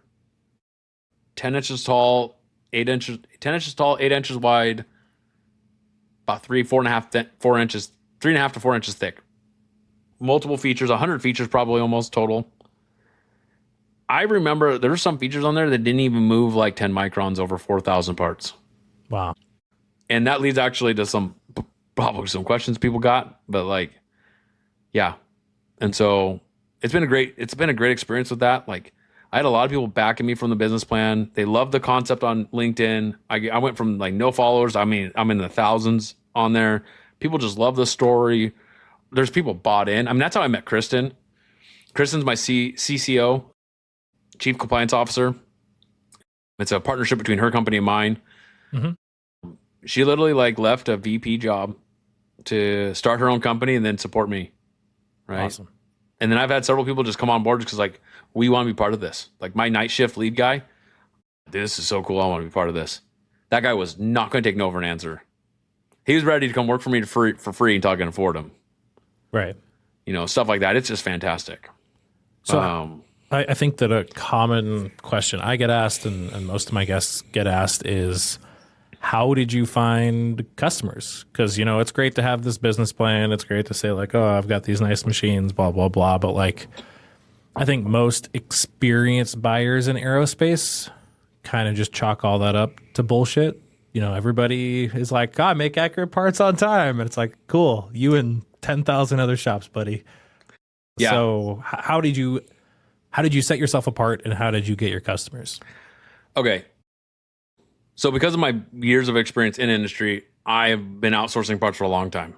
I was also at Microsoft trying to outsource parts. You can never find anybody that can make an accurate part, can never inspect an accurate part, any of that stuff, right? And no one was using very high-end equipment. I mean, you've seen it, I've seen it. Everybody in the industry has old used machines. They have Hawses, all this. There's nothing wrong with people that do that stuff. And there's nothing, we all need them. Like, and every one of those guys, if they keep grinding, they're going to be successful, right? And it's that method is probably way less stressful. It has way less risk. In the end, most of those guys, their machines and shit are paid off, all that stuff, right? And so you asked me how I found my customers. I launched a business with no customers. People told me I was nuts. Especially, I was like $1.25 million in machine loans, like right out of the gate. To be clear, you are nuts. It just worked out. Thanks. Like, I don't think, like, I think that's worth noting. I think a lot of us do really dumb shit when we start our companies that has the likelihood to really sink your life. But like you persevere and you push through and you figure out and you have a lot of luck at the same time too. But like that is a crazy thing to do. Yeah. So no customers. I had no connections that were going to like all my connections were machine shops. And I was not taking, that was the one thing I told myself, I was not taking secondary work if I can avoid it. So I launched this company. I originally infused, I have nothing to hide. So I infused $250,000 into the company. Mm-hmm. So I used that to get the building, down payments on machines, all that stuff. I launched my company. Machine hit July 3rd, no customers. The only customer I had was Xometry. Right? And I had someone else make the Xometry part for me. So I don't care if Xometry's listening because I still made all the freaking parts that they sent me. But I had someone else make it for me. So when I launched my company that day, I had a part, like I was already approved to make Xometry parts. Right. So I made a couple of Xometry jobs. I just did it just to get, that's a whole nother thing, by the way. when I launched my company, I had never even seen a height and height control other than IMTS. I've never seen a Hermley before other than IMTS. I've never ran Hypermill. I didn't even know Hypermill existed. Okay. I've never really done CMM programming, and I've never ran Verisurf. So I literally started a company with none of this stuff. So I was like, if I'm going to fuck up any job, I'm going to fuck up Xometry jobs. Right. Yeah. To where the Xometry name is on the package, not Novo Moto. Yeah. Which is fantastic because apparently when you buy this high end of machines, you just don't screw up. They just make good parts. So actually you just mentioned something. So in your business plan, you have a very unique approach to this. I think it's one of your kind of claims to fame of, a CMM per machine. Everything is inspected 100%. Was that in the business plan, and did the CMMs land the same rough time as the Hermlas and all of that? Yeah, actually, so the business plan was specifically that every machine would have its own CMM, because my theory there is, this is a 5-axis machine. I need a 5-axis caliper to measure it. And if I'm going to try to keep this as lean as possible, I can't have people inspecting parts all day long. Right. Especially high-end aerospace parts. I need something telling them that's good, and they're just doing some secondary validations. So the plan from day one was 1 CMM, 1 CNC. Fully temperature-controlled facility. That was another thing. That was a way bigger investment than I thought, by the way. Oh, yeah. Do not underestimate that one. That's the one thing I underestimated when I launched my shop, was the cost of air conditioning. Because I was thinking like, oh, I got like a $250 air conditioner at home that cools my room, and then my house air conditioner was like $5,000. No, that's not the reality. That's not even close. Yeah. So 1 machine, 1 CMM, 1 machine, 1 CMM. That's my business plan from the start. And the whole idea was also everything's exactly the same. Nothing's different. So actually, How many did you start with? How many machines? I ordered 2 machines, 2 CMMs. Okay. CMMs hit the floor before the CNCs did. Because the one thing I did not have any experience with was CMMs. So I needed to learn those. So yeah, that was my business model from the beginning. And that was, I think, what got everybody's attention. I was like, 1 CMM, 1 CNC. And then, so the original plan was three machines, 3 CMMs at this facility. Now we have 4. So we're packed to the gills. But so yeah, that was the plan from the beginning. So they were landing CMM, CNC, CMM, CNC. And the idea was to keep it lean so that we were never having to sit there and inspect parts. So that was game plan number 1. And the biggest thing is, like, I like math and I like building spreadsheets, but I'm not sitting there and I'm not calculating true position of 5-axis features all the time. I'm not going to sit there and calculate whether or not this thing is meeting a profile tolerance. That's what the CMM's for. And so I got them so I got Wenzel's, great machines. Service has been pretty decent. Applications have been pretty decent with them. The machines are just incredible. If there's anything about them, the machines are just incredible machines. High quality. I mean, second to none. I mean, so when I chose Wenzel, I literally went in and toured several other CMM shops. I remember walking in the Wenzels, and they are nowhere near as fancy looking. But you just look at it, you're like, that is built better than anything else. Yeah. Well, they're 100% granite, I think, which is very rare. Yeah. Like the Z is, the X, the Y, which usually the moving bits, like on a hexagon, I think are usually aluminum for like the X-axis, and the Z usually as well. So they have no thermal growth. Yeah, no thermal growth issues, nothing. They're not ceramic. Ceramic would be cool because ceramic also doesn't have a lot of thermal growth, but like LKs. Right. But like the Wenzels, man, they're tanks. I mean, the thickness of that granite, it blew me away. The thickness of those granite for the little machine I was looking at was thicker than most of the big machines that everybody else was making. I mean, my granite alone, I think, is almost 4,000 pounds. And so you have the shop floor ones, right? No, I got rid of the shop floor. I had the shop floor for like 6 months, and I was like, nope, not fast enough. The volume's not big enough. So we switched it out. We have 4 LH 8710s. Oh, wow. Okay. Yeah. So we have 4 of those on the floor, right in a line, right down the center of the shop, in the shop with the machines. Our facility is fully temperature controlled. We have 32 tons of cooling in the building. So we do not have temperature fluctuations besides the hottest days in summer. And everything puts off so much damn heat in the shop anyways, that in the winter we're not heating nothing and the shop heats itself. We run almost 20 hours a day right now, if not more, 24 hours a day. Like we probably average 20 hours of uptime on spindles. So do you have a night shift then? Yeah, we do. Yeah. Okay. We have a night shift and we fluctuate our schedules so that we keep as much spindle time up as we can. So we're running 2 shifts technically, upwards of 20 hours. We have people there up to 16 hours a day. I think it's 16 or 18 hours a day, running 20 to 22 hours of spindle uptime daily on 3 machines of our 4. So we strategically only run 3. Okay. Our 4th machine was purchased as a buffer machine because I wanted to see how far so there's some strategy behind this, but like it was like, how far can you push 3 machines? Right? Like, and then, so if you have a buffer machine, if you push them too far, right, just turn the buffer on. Right. Or if a machine goes down. I see the goal behind you. Like you clearly are making sure you don't have a Herbie kind of thing. Oh yeah. 100%. Oh yeah. The goal. 100%. Yeah. Yeah. Actually, if you look up, there's a bunch of machining books up there. Like I've read a ridiculous amount of those things. And a lot of my mentality comes from that, or mindset comes from that stuff. So, but yeah, I read the goal probably once every 2 years. So yeah, no Herbies. Yeah. I got 2 air compressors. I got 4 seats of Hypermill. I got 4 CMMs. I got 4 seats of Verisurf. We have no single points of failure really in the shop for anything that's critical.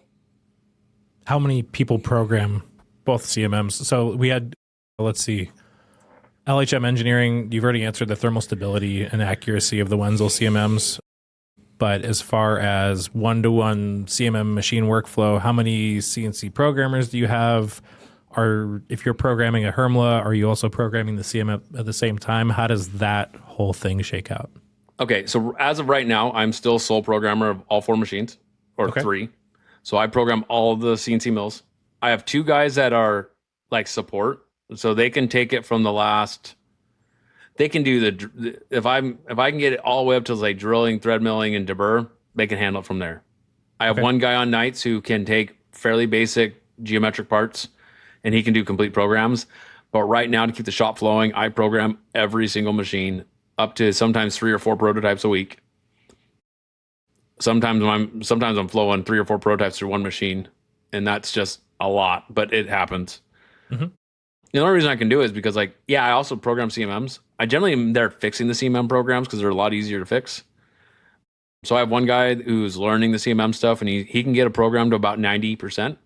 And then I kind of hone in on the rest of it. Like, it's the technical stuff. Because CMM programming is super simple. It's just tick, tick, tick, tick, tick, tick. You're just, okay. Verisurf especially is very, very easy from what I've seen. Like, it's based on the Mastercam kernel. So it's like very cammy, which is really nice.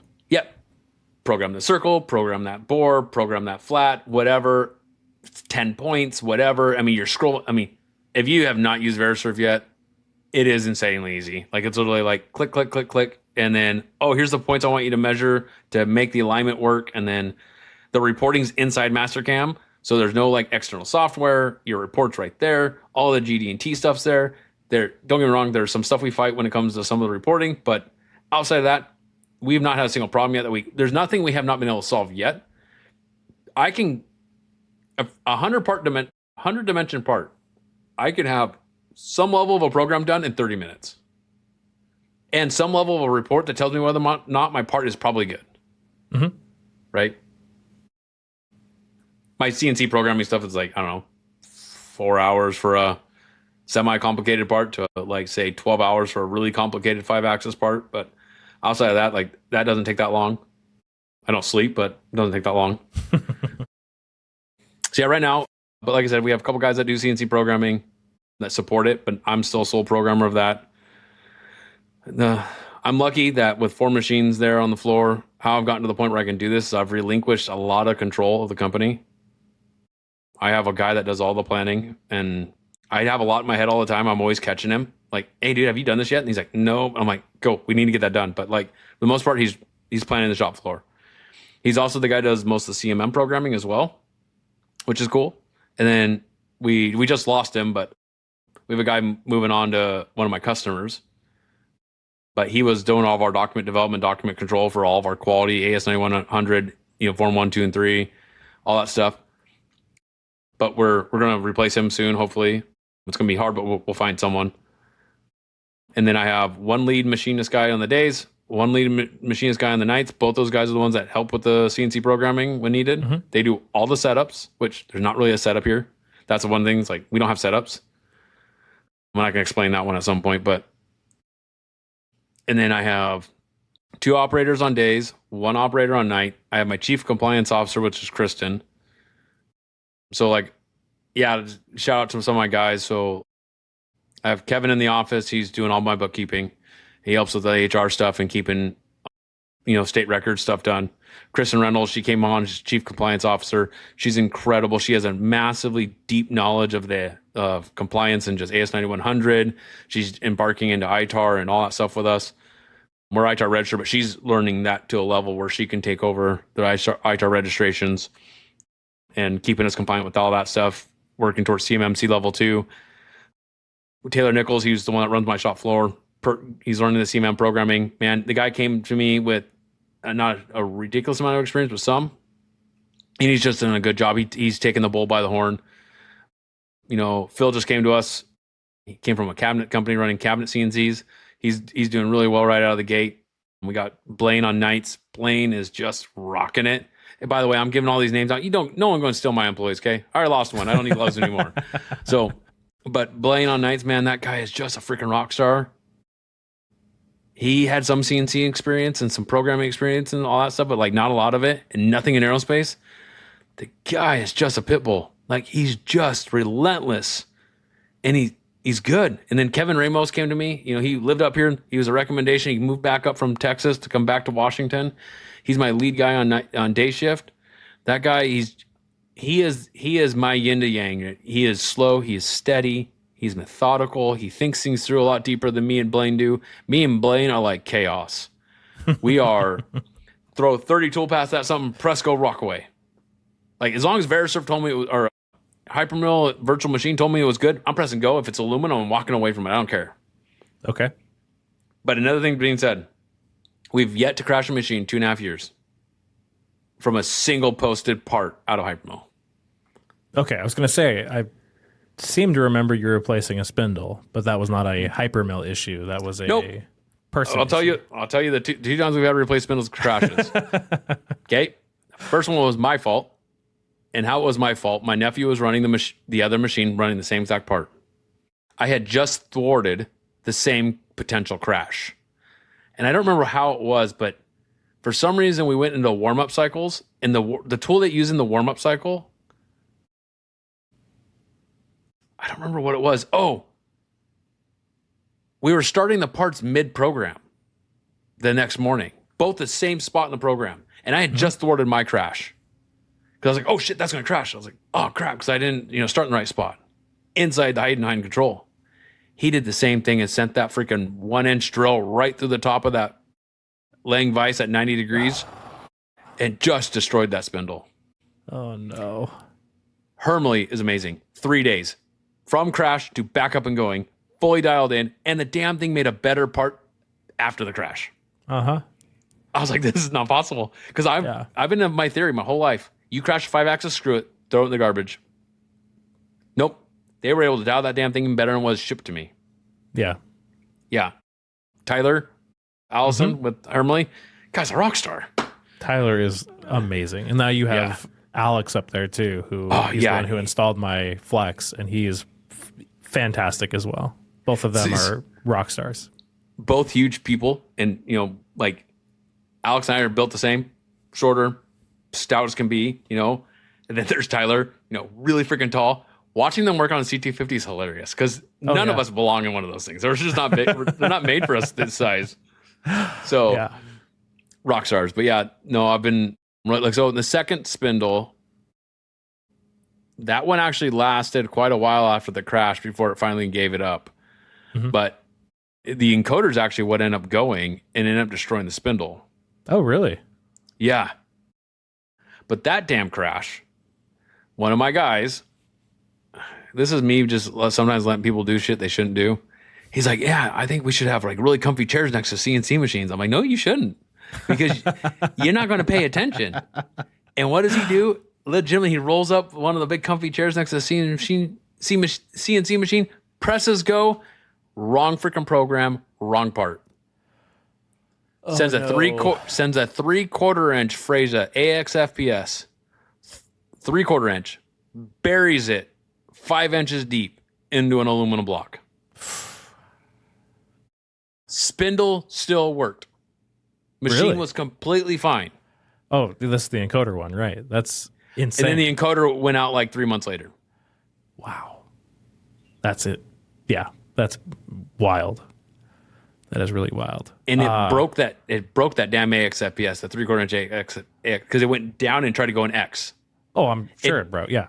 It didn't even alarm out burying it in Z. It alarmed out when it tried to go in X. Insane. Yeah. And the kid couldn't react fast enough. He was scared shitless, fell out of his chair, tried to shut the machine off. And I was like, this is why we don't sit in chairs. And you just cost us a stupid amount of money. Oh, man. Yeah, that is frustrating. Well, speaking of setups, you were talking about having no setups. From the Patreon, Brian was asking, do you ever put the slotted table on instead of the laying plate tables? Do you have the systems table then? And you have the custom laying tables that just replace everything? Yep. Yeah, so all 4 of our machines are outfitted with the 2 station laying plates. So we did, with our first and second machine, we bought both the round table and the slotted table, just in case I ever wanted to do machinist things, do like real machinist setups. Right. Haven't had to touch them. We run almost all, so we run some laying stuff, but we have gotten really close with HWR as of late. And so we have an insane investment in HWR, but we run nothing but crimped material if we can. We do almost everything in a single operation. If we have to do a second ops, a lot of times I'm just crimping a tooling block in the vise, and I'm just cutting a piece of tooling and then sacrificing it later. So like we just do nothing but that, and like we use one offset. There's no finding offsets. And one of the next things we're doing, and I'm trying to get my team to buy into this, because I don't try to solve all my team's problems. Like I wait for them to find a problem and I make them solve it. I already know what I want to solve. But like one of the things I want to solve is I want it to be able to double check, do we have a single vise in or a double vise? And no matter what we're running, we want to write a macro program that will then also make sure the SKU is proper and all that stuff, because we have hypermill set up so that it'll tell us if our SKU's off. Right. So it'll tell if our SKU's off, our XY's off, our Z's off. It'll tell if the tools are too long or too short. So we have all that set up, so like none of that stuff we have to worry about. Right. We use and it's nothing super but easy to do the probing out of hypermill as well, just to check, like, because the thing that I was just talking to Zap about last night is I don't think you can do it on HWR, but on the laying ones, the screw moves to make sure that it's actuated. So you can actually probe the actuation screw on the plates to make sure that it's in location, like it's actually tight. And then you could probe your vise to make sure it's the right size vise. And then you can probe your stock to make sure it's the right size stock. And all of that you can do out of hypermill very, very easily. Yeah. So, and this type of stuff I really wanted to get into. So, be honest, one of the things I've struggled with, actually, I probably should put this in the notes, but like, my biggest struggle is finding someone that's willing to go not toe to toe like we're fighting, but toe to toe with me when it comes to programming. Because my hardest thing I've been able to solve is I get a lot of people that want to be programmers or think they're programmers, and then they come in here, and a part that I'm like, yeah, we need that on a machine tomorrow. They're like, that's a 3-week program. And I'm like, no, it's not. I'm like, no, that's 3 hours. Right. And they're like, that's impossible. And I'm like, then I take them up to my line of parts, and I'm like, every one of these, there's not a single part on the shelf that's taken me more than 2 days to program.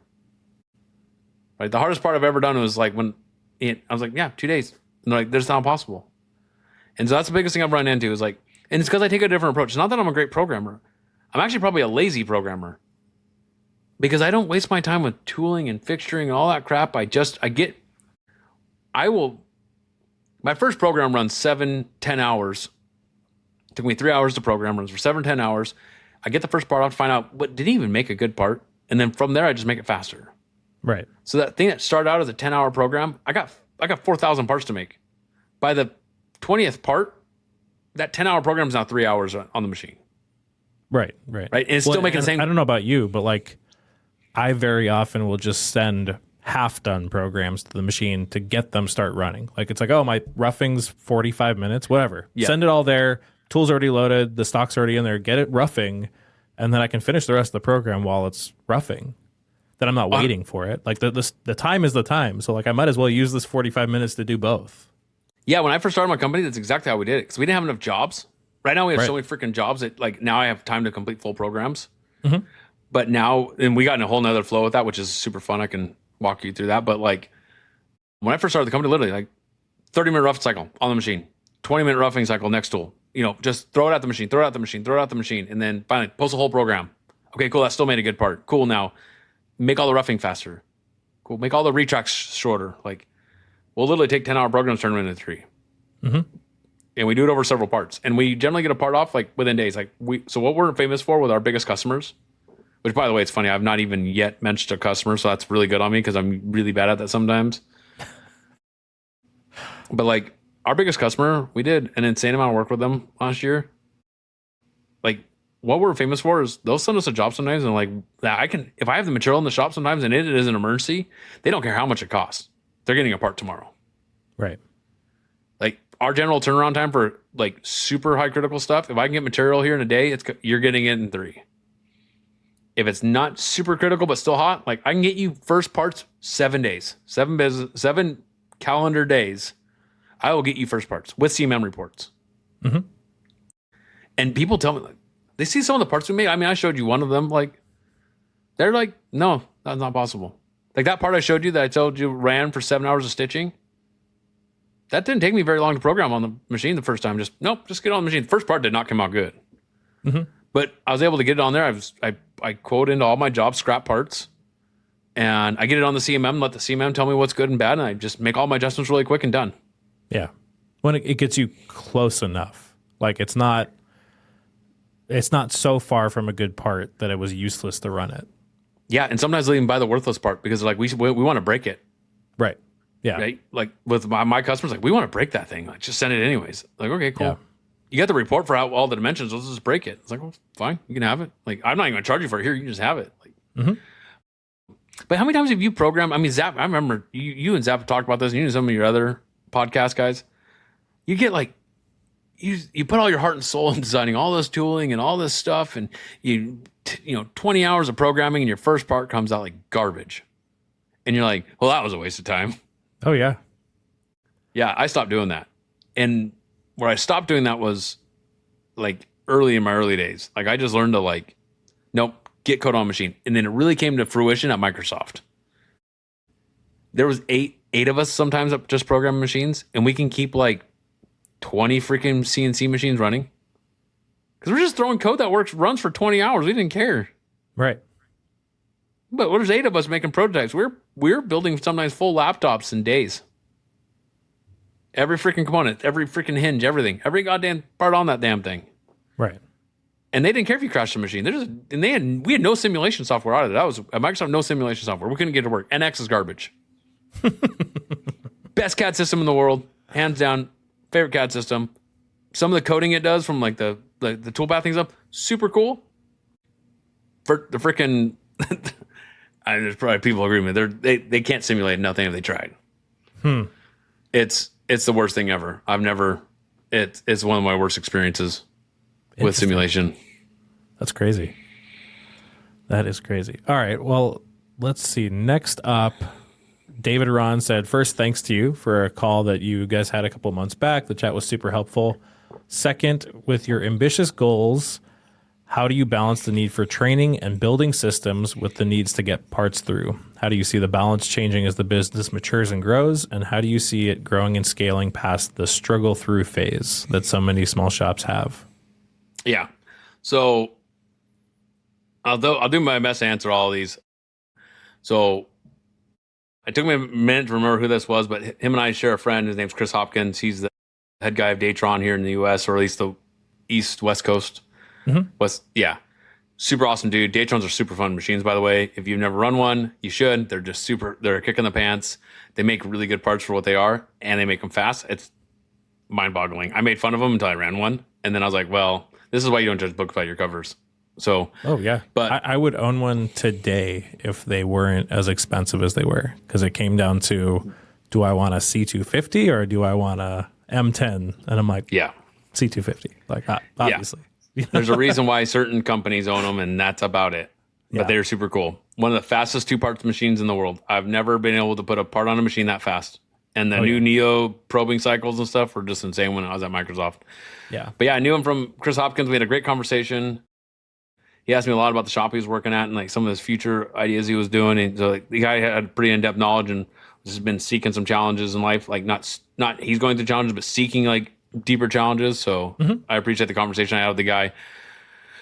So he's asking me about, I think, like, how do I make improvements and then in the shop, like, and all that stuff. How do you balance training and improvements with being such a fast-paced shop? Because I think that is something that many of us struggle with, of like, when do you find time to train? When do you find time to improve?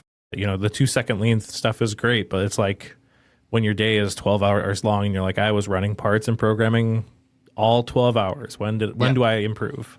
Yep. So I have a great analogy to this, and I have a race car background, so this also helps. I also study like special forces and all that stuff. Like one of my favorite books was written by Jocko.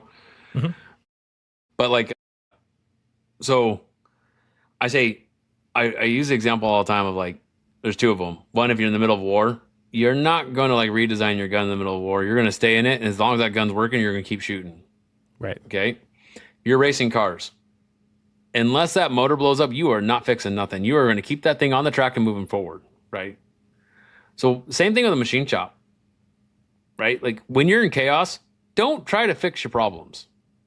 Stop. Like, this is just my opinion. Don't listen to me if you don't want to, like, but like dead serious. Stop fucking fixing problems if you're in the middle of chaos. It's like being in the middle of an argument trying to fix something. You ain't fixing nothing until you two calm down. Right. But I think his point, and the thing that a lot of people struggle with, is that it feels like it's always chaos. So it's 365, you know. But it's not. Everything slows down. Everything's come there. The problem is generally when it slows down after chaos, everyone wants to relax. Right? Everybody's tired. But like that's when, like, I tell people all the time, jot down everything you're struggling with while we're in chaos. Find a way to piece of paper, send an email. I don't care what it is. Just get it on paper. Then when we're out of chaos, which it happens all the time, let's go look at those things in the chaos and let's find out those things that let's first start by trying to remember anything that we were mad about. Okay, let's put that on a board and let's give them a score, and the highest score is the one we're going to try to fix right now. Okay, and that could be a training thing. But so on top of that, dudes, we also do training Tuesdays. Generally, we order a ridiculous amount of tacos, and we have training Tuesdays. We pick a subject, and I was a college instructor, so I love teaching, and you guys have experienced this now listening to a podcast. I love talking. So, and I like teaching. So I'll teach a new subject every Tuesday if they want it. They just got to tell me what they want, because I'm not going to make the subject up, but I'm going to teach them. Right. And so we do shut down every Tuesday for up to 3 hours for us all to come together. And if anything, we're just going to bitch and eat tacos. Do you do that then at the end of first, beginning of second shift, so that everybody can benefit? Okay. Yeah, so it's generally sometimes it ruins someone's dinner, but no one complains about freaking Taco Tuesday. Right. Yeah. So yeah, that's kind of how we do that, but we never do this in chaos. Like we never try to fix things and do deep trainings in chaos. And then so when chaos is over, we go into the fix it mode. And we pick a couple things, we try to knock it out. And then that's also when people try to take some time off, because we work a lot of time when we're in chaos. And then, so this is just a continuous improvement thing to us. Like, this is how I do continuous improvement. And then one of the things he was asking is like, how are you going to get out of the struggle? I've kind of gone to bed with struggle. Like, it's never going away. Is it going to get easier? Maybe in certain ways, but the bigger your team gets, the less the struggle really gets, because you have people that are struggling right next to you. As the owner of the company, the biggest thing though is you have to own all the struggle.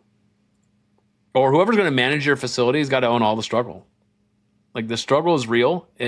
I guarantee you, Elon Musk got a ton of companies. They still all struggle with things. And that guy's got more money than anybody in the world. Money doesn't fix it. And if your job's not hard and you're not struggling through something, you ain't pushing yourself. Right. And so let me ask you this then, kind of jumping off that, and this is something we haven't talked about yet, but you have some very lofty goals. Yes, I do. Scaling Novo Moto. Yeah. I definitely want to get into that, but also how do you go from here where you've just got, teaching Tuesdays and you've got, when the struggle stops, you're teaching. I would imagine that to accomplish your goals, you're going to have to formalize training more because as we all know, finding people is near impossible in this trade right now. And so you're going to have to train. Let's talk about your goals and then how are you going to formalize training to make that happen? Let me actually, I'm going to start with the training side of it. Sure. So yeah. One, build culture. Build culture, lead by example. I work harder than everybody else does at that company. I work more hours than everybody else does at that company. So I would do, I have guys coming in Saturday, I'm going in Saturday. Mm-hmm. So build a culture. And that goes for my next manager of this facility and the next facility is you're going to have to own it. I'm going to pay you well, but you're going to have to own it. Right. So build a culture. Build the culture first. If you can't, training ain't going to fix culture. Culture is going to fix training. 2, replace training with technology. Okay. High-end machines. You don't need really talented machinists if you got high-end machines that solve most of your problems. You don't need high-end quality guys, right? You need one quality guy to program 4 CMMs, right? So replace it with technology when you can. Mm-hmm. But good technology, proven technology, not just new fancy technologies. Stay away from anything new. Take what Toyota taught you a long time ago. Stay away from new technology. Proven technology. Replace that. Mm-hmm. And then don't train on shit that doesn't need to be trained on. Train on shit that culture can't fix. So culture ain't going to tell someone how to measure GD&T. It's not going to teach someone how to measure true position. So train on that. Okay. Train on how to load a machine, how to load a cullet properly. If you teach someone how to be super freaking clean and you literally you make it the biggest deal in the world if someone loads a dirty cullet on something, they're going to take that to every part of the company. How do they put a vise on? Everything. So make the things that are important really important. Train those things that can't be fixed with culture and then focus on your culture, your company. You cannot replace training with culture. Right. And then lead by example. I know that's got to be one of the hardest things is when we start own companies, man, it's the biggest sacrifice of our lives.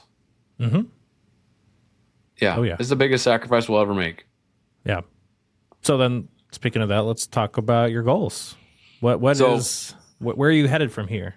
This might be the second thing I'm most famous for being called nuts. Oh yeah. I think so. So I tell people all the time, 10 shops, 10 years, right? Mm-hmm. And that's an organic goal, but it's 10 shops, 10 years.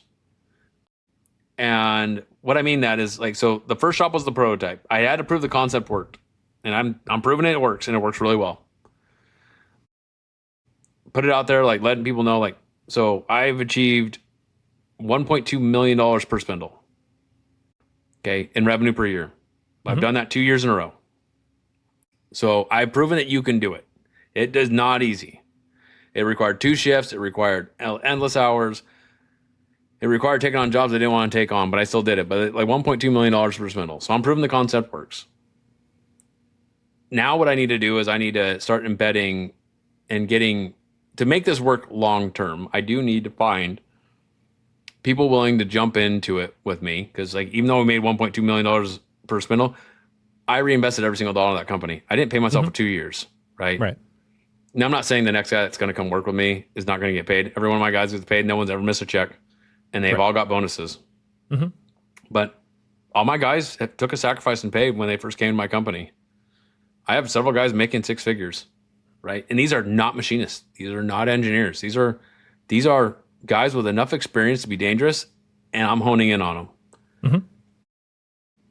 So 10 shops, 10 years. That's the first audacious goal we have.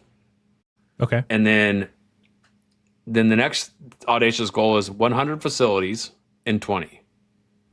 So, and that is across all manufacturing. Even the first 10, it's going to be all across manufacturing. It might be anodizing companies. It might be turning companies. It might be assembly. It might be just inspection. I don't know yet. It's whatever my customers need, whatever I can sell. Okay, that makes more sense. I think it seems less, I mean, it's still a very audacious goal, but it is less so. Yes, but let me add to 10 this. Identical shops. So let me add to it because I think it's going to help you a little bit. So yes, a lot of them are going to be very identical, but they're not all going to be my shops. So some of these 10 or some of these 100 are going to be other shops. They're not mine. I might be selling my concept, or I might be helping them develop their concept. So when I say 10 shops, 10 years, or 100 shops in 20, they're not all mine, right? They're not all Novo Motos. They might be in network of Novo Moto. They might be out of network of Novo Moto. They might do something very special that I still need. But my goal is to build up and grow the largest end-to-end manufacturing network in 20 years. Okay. So I think that answers a very common question. So we got a ton of questions about your, 10 and 10, 120 idea.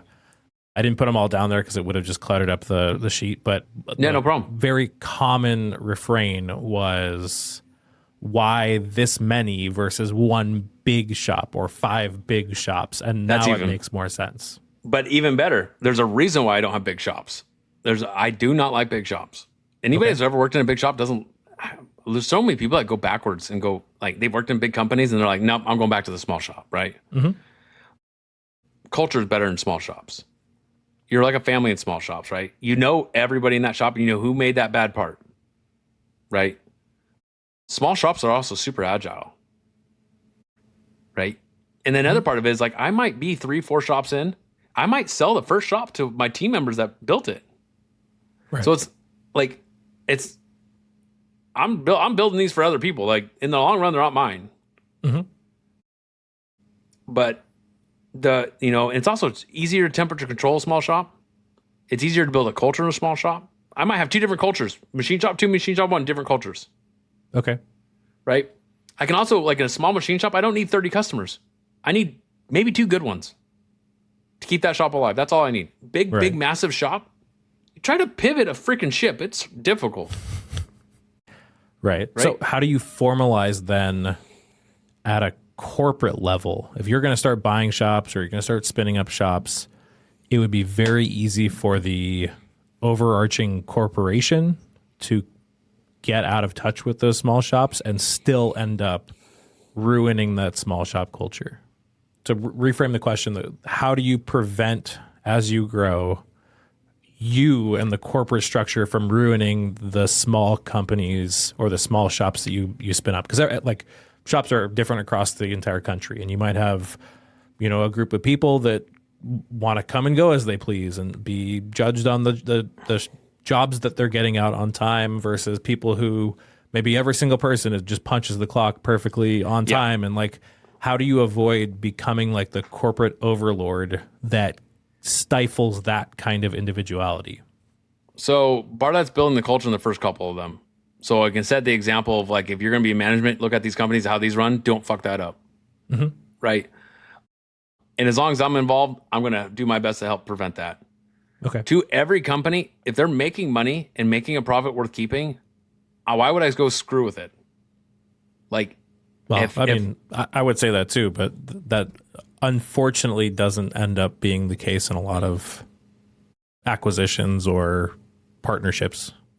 Yeah, and so with the partnerships, that might be different, right? And all this is organic, right? I have one idea now, and it's going to pivot potentially later, right? So I was first going to launch 10 Hermley 5-axis mill shops, right? I'm still going to launch 10 of them. May not be the first 10. I might be pivoting to Nakamura's or index lathes here soon. So I can, by the way, I'm putting out that I'm literally looking at indexes and Nakamura's here soon because I got so much turning work that I can't deal with, that I can't accept because I don't have a Nakamura or an index or something that can compete on that level. Right. But like just allow them to own their own culture and just set the rules and regulations that they have to follow. Just like AS9100's regulation we got to follow if you're going to be AS9100. So same thing. Just But as long as you're making money and your company ain't going, if I don't have to come in and run the company for you, then it just keep going. Okay. Right. And if it's your company and you're in my network, well, what's the worst that's going to happen? You're out of my network now. You're not following my rules, out of my network. Right. If they need my work, then they got to follow the rules. And that, quality's, so I tell people all the time, we're a quality company more than we're a machine shop. We are here to deliver quality. We're not here to deliver machine parts. We're here to deliver quality. That's what we do. Mm-hmm. I'm just a machinist that wants to do that. So, and every machinist does. I mean, actually, I think machinists find themselves more obsessed with quality than quality people do half the time. Good ones, at least. Yeah. Yeah. I mean, some machinists, man, they spend way too much time making really, really pretty parts that function just as well as a decent looking part. Mm-hmm. So I made ID models for years, man. I get the whole making a pretty part, but I'm all about making it functional and delivering it to my customers as fast as freaking possible. Yeah. So that's my goal. I mean, it's all organic. I don't know yet. When I get 30 shops into this, or 10 shops, or 5 shops, I might just tank this whole freaking plan. But right now I have a goal. I'm going to see if I can get there. Okay. I love it. I appreciate it. Natan asked, what do you do with strange tools for weird jobs? Are they permanently in your CAM tool library? Do you store them with the other more commonly used cutters, or keep them in a job-specific storage?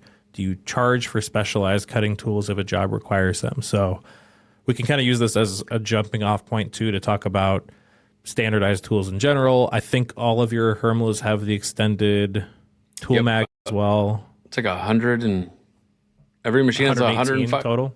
105 or 118, something like that. Yeah. Yeah. So we standardize almost everything we possibly can. I use right now we're all aluminum in the shop with some copper jobs because we can run copper and aluminum with the same tools, but complete standardization. And if I had to order a weird tool, I absolutely do charge for it. If it's a tool I'm never going to use again, like a port tool or something, because I don't do a lot of porting, I'm going to charge them for it. Right. And if they want the tool, they can have it. Like, you bought it, you can have it. Next time I'm just going to charge you it again, or I'm going to tell you to give me it back, because I'm going to keep a record of it that I gave it to you. And so if you don't want to spend it again, then you're going to give it back. So I bought $30,000 in Wallhopter boring heads. I've never had to use a single one.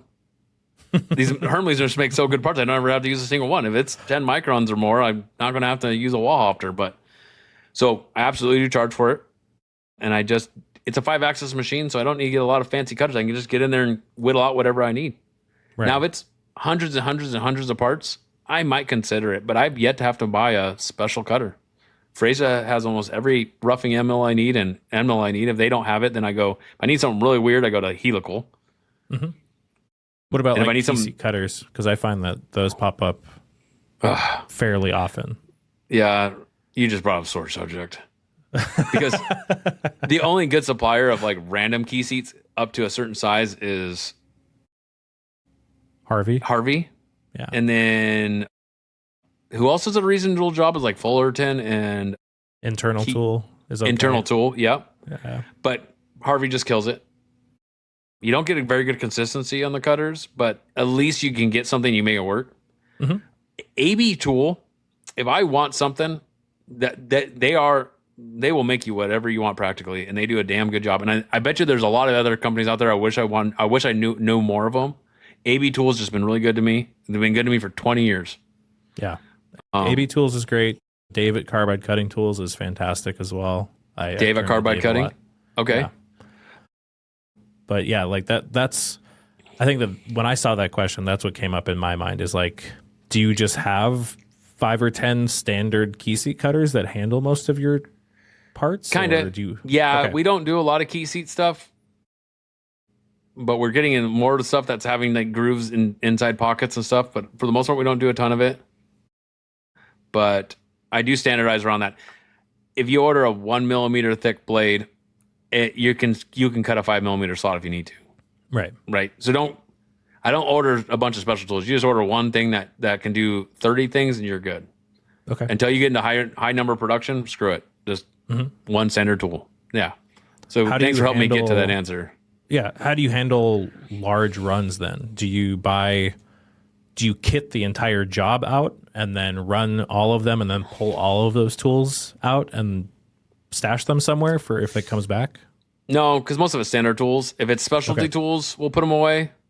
But generally, when a job's done and we're not going to, I know we're not going to use those tools, we break them completely down, put them all back away. And we actually have every holder. So every little box they all came in, everything, they're all on a cart, Hmm. organized by size of end mill or drill or whatever.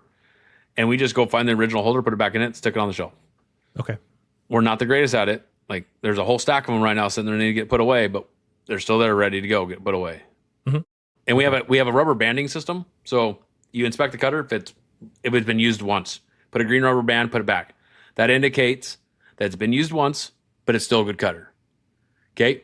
Now, if you have let's say a 1/4 inch end mill, that'd be good for roughing, but you ain't going to go finish a really tight bore with it.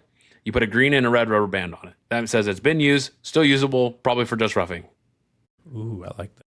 Yeah. And it's real quick and easy. It's a visual. And you put it back in the case, put a green and red rubber band around it.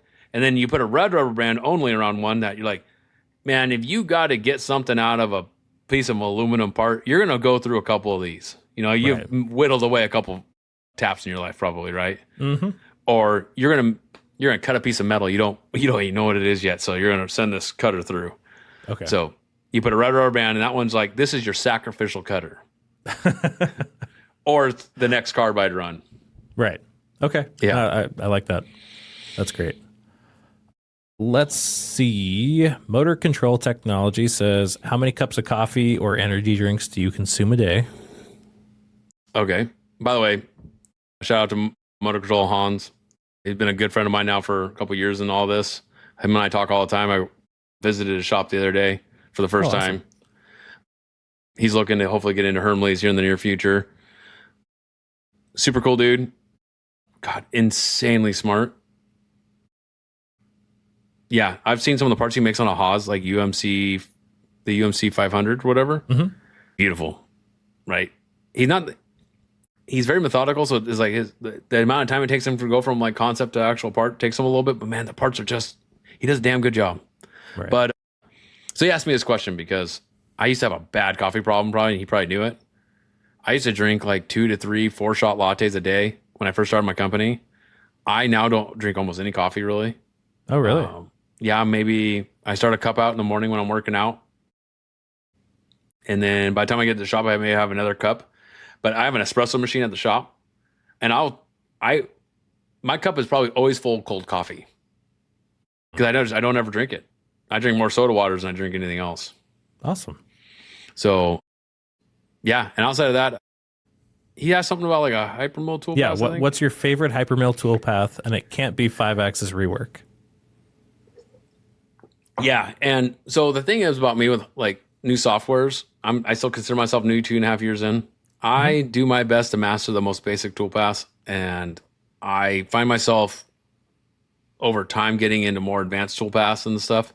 So outside of 3D roughing, which would just be cheating if I said that, 2D contour, I use that for a lot of things. There's a lot of control in that tool path on there. And I get it. It doesn't look at the model. So like it can technically take out a part, but when you have virtual machine, it's going to tell you if you took your part out. Right. So I use 2D contour incredible amounts. 2D and not contour on a 3D model. I use that when I don't want a lot of control, that's what I use. Because I haven't learned how to master that tool path 100% yet. I get it to do stuff all the time. Okay. But 2D is amazing, like for me, because I can machine you can rough with it, you can finish with it. I mean, you can do a lot of features. Heck, every hole I mill, I don't use hole milling. I use 2D contour. I'm 2D contour everything as I can. So I can get a lot done with 2D contour. And I would not be that comfortable with it if it wasn't for the fact of virtual machine. If I didn't have virtual machine, I would have used more of what you're talking about, the profile on a 3D model. Right. Then my next most common one is probably 3D plane finishing. For every flat surface, just tick, tick, tick, tick, tick, done. And you can tell to leave stock on walls, take walls out, whatever you want to do. Pretty versatile. And then profile finishing. Because profile finishing, I can do X direction, Y direction, follow a curve, all that stuff. It's a very, very in-depth surfacing toolpath. And so I just started really using 5-axis rework. By the way, I hope they have a patent on that and no one else can do that, because that is one of the coolest toolpaths. It's amazing. It really is so super cool. that is the biggest cheat in the world. And all their other toolpaths, I'm pretty sure, just built kind of off of that concept, because all their major 5-axis, they just get a 3-axis toolpath to work, and then the 5-axis toolpath suddenly copies it. And it's like, Right. the things you can do, that fucking software, man, it had changed my life. That's awesome. I can't say enough about that company. You're like sometimes like 5 minutes from a freaking email response. Yeah. It's incredible. Yeah. The support is very, very good. I completely agree. Yeah. So actually, along with that last answer, Dakota from Zone 5 asked, he said last time that you were talking with him, he remembers you saying that you learned to program by mastering the basic toolpaths and making sure that you know every detail and adjustment that you can make on, for example, pocket milling. Are you still programming using that philosophy, or have you branched out and started mastering some of the fun 5-axis toolpaths? If so, which ones? So yeah, are you still going through them one by one? How do you approach that, the learning of it? Yeah, so as a college instructor, I taught my students something a long time ago, and it's like, when I teach, I have someone master something before they take on a new subject, or a new task. And that's because I don't want to be figuring out 6 different toolpaths on a new job. I want to be, if I have to figure out anything, I want one toolpath that I've never ran before. I want the rest of them all something I'm comfortable with, So like, you need to master it so you're always able to troubleshoot that one easily, and you're never questioning what you did. Like, it just works. Mm-hmm. Second time, so now go master something else. And so I do that same concept. So like, I'm learning the 5-axis rework, because for a while there, it didn't make a lot of sense to me. I couldn't get it to work the way I wanted it to work. And it's because I was trying to figure out 6 different toolpaths. I was learning all at the same time. And I was like, no, screw it. Go back to the basics. You can make parts of the basics. You just don't make them as cool or as fast or maybe as efficient. So now, 100%, I'm diving in deeper. But what I'm really hoping to do is hand that over. I do want to get out of the programming every day. I want to be the solution provider to the team. And I want to focus on building the company and the brand. So I'm hoping to just hand over those reins here soon and have someone who wants to dive incredibly deep into all this stuff, and then hopefully follow my learning philosophy on how to take the small bites, stop trying to eat elephants. Mm-hmm. They probably don't taste very good either. Awesome. Well, before we get on to kind of the final questions, anything else that we missed? If we did miss something, man, maybe we'll get another one of these in. So I think we'll have to. Yeah. All right. Well, then, shop news and new things. Anything new or exciting that's happened recently? So kind of an exciting thing for me was bringing on Kristen Reynolds as the Chief Compliance Officer this year. She's helped us into our last audit. She did an incredible job as a contractor. She's decided to leave her job to come on to us. We're going through our second audit after our certification audit. So this is our last audit before our next certification audit. So we're 3 audits in. She's going to help us through this one. Bless her heart. I have this like, I don't care attitude. And it's not like I don't care about anything. I wonder what I mean is like if we fail it and they were to take my license, like my certification, I don't care. Right. Because I have to follow our path of our company, and they don't like how we're doing it, then it's all right. And I know we're going to have findings. So she's super worried about it. She's doing a really good job. She's going to knock it out. But I just take a completely different approach. And so she's working with it. She finds the craziest thing in the world. Like, you don't care you're going to lose your cert potentially? And I'm like, nope, don't care. I have this way I'm doing it, and I'm not pivoting. We will need to have more conversations. I should tell you guys how we plan our shop and how we run the shop with documents and stuff. It's different, but I mean, the likelihood of you guys losing your cert, I've seen shops that are certified that shouldn't be. Like, it would be such an insane choice to not have to not just make it a finding that you fix under a surveillance audit or something. Yeah, and from that side of it too, it's like I tell her all the time, I'm like, look, they're gonna have a hard time arguing our record. So we've shipped hundreds of jobs. I had my first rejects in 2.5 years in December. It was for threads. Outside of that, we've never had a reject. Thousands of parts delivered, hundreds of jobs, no rejects. Yeah. So I get it. We may not be perfect, but please, auditor, tell me what we're doing wrong. Right. Now, again, don't get me wrong. Too, because you can't automate that. Like, that is the one thing. I've tried a million different, like powered thread gauge things, all kinds of stuff. And it continues to just be best to just manually check threads. It was a manual check. And what it was is the damn thread gauge, the thread stopped like 2 threads in. So the thread gauge was bottoming out on the freaking shaft of the thread gauge. Oh, no. So the thread did not go out of the bottom. It was an M55 too. You ain't hand tapping this thing. We ended up actually special ordering an M55 thread tap to fix them all. But you ain't hand tapping that. And so like, yeah, it was stopping short 1/2 a thread. So our customer then got worked through it, the whole thing with us. We got it all fixed, but that was the first time we ever had rejects. It was a pain in the butt. That's so frustrating. But yeah, then from there we have a team member leaving to one of our customers. Congratulations to Clark. Like he's going to a defense company that we do work for. He's going to go do some stuff. He's like really interested. He may come back someday. I don't know. I'm not leaving on bad terms, but congrats to him. So that's kind of a new thing for us. Looking for a new me. I definitely need to find someone that's willing to go like stand side by side with me right now on these machines and put some code on machines and come in with an open mind. I don't care how much experience you have, just come in with an open mind, and then also come willing to teach me some stuff. Mm-hmm.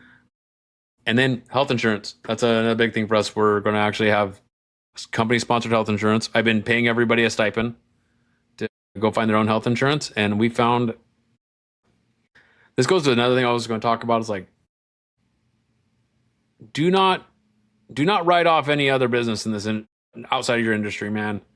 My roofer came out to look at a roof leak on my house. He's like, "Hey, have you heard of this?" And it's called it was some type of other thing, but it led me to connect with a company called or a group called Associated Washington Businesses. Associated Washington Businesses. Yep. And it's a conglomeration of businesses that all got together, and you're able to buy health insurance cheaper. There's this other thing called a recourse on your L&I claims. So if you have no L&I claims, you can get some of your money back that you've been paying in L&I and all this stuff. I'm like, I didn't even know this stuff exists. Oh, yeah. And so like, talk to business people, man. Like some of these people have learned a lot of really cool things. And like, so that's another cool thing we're going to be doing. We're joining AWB, Associated Washington Businesses.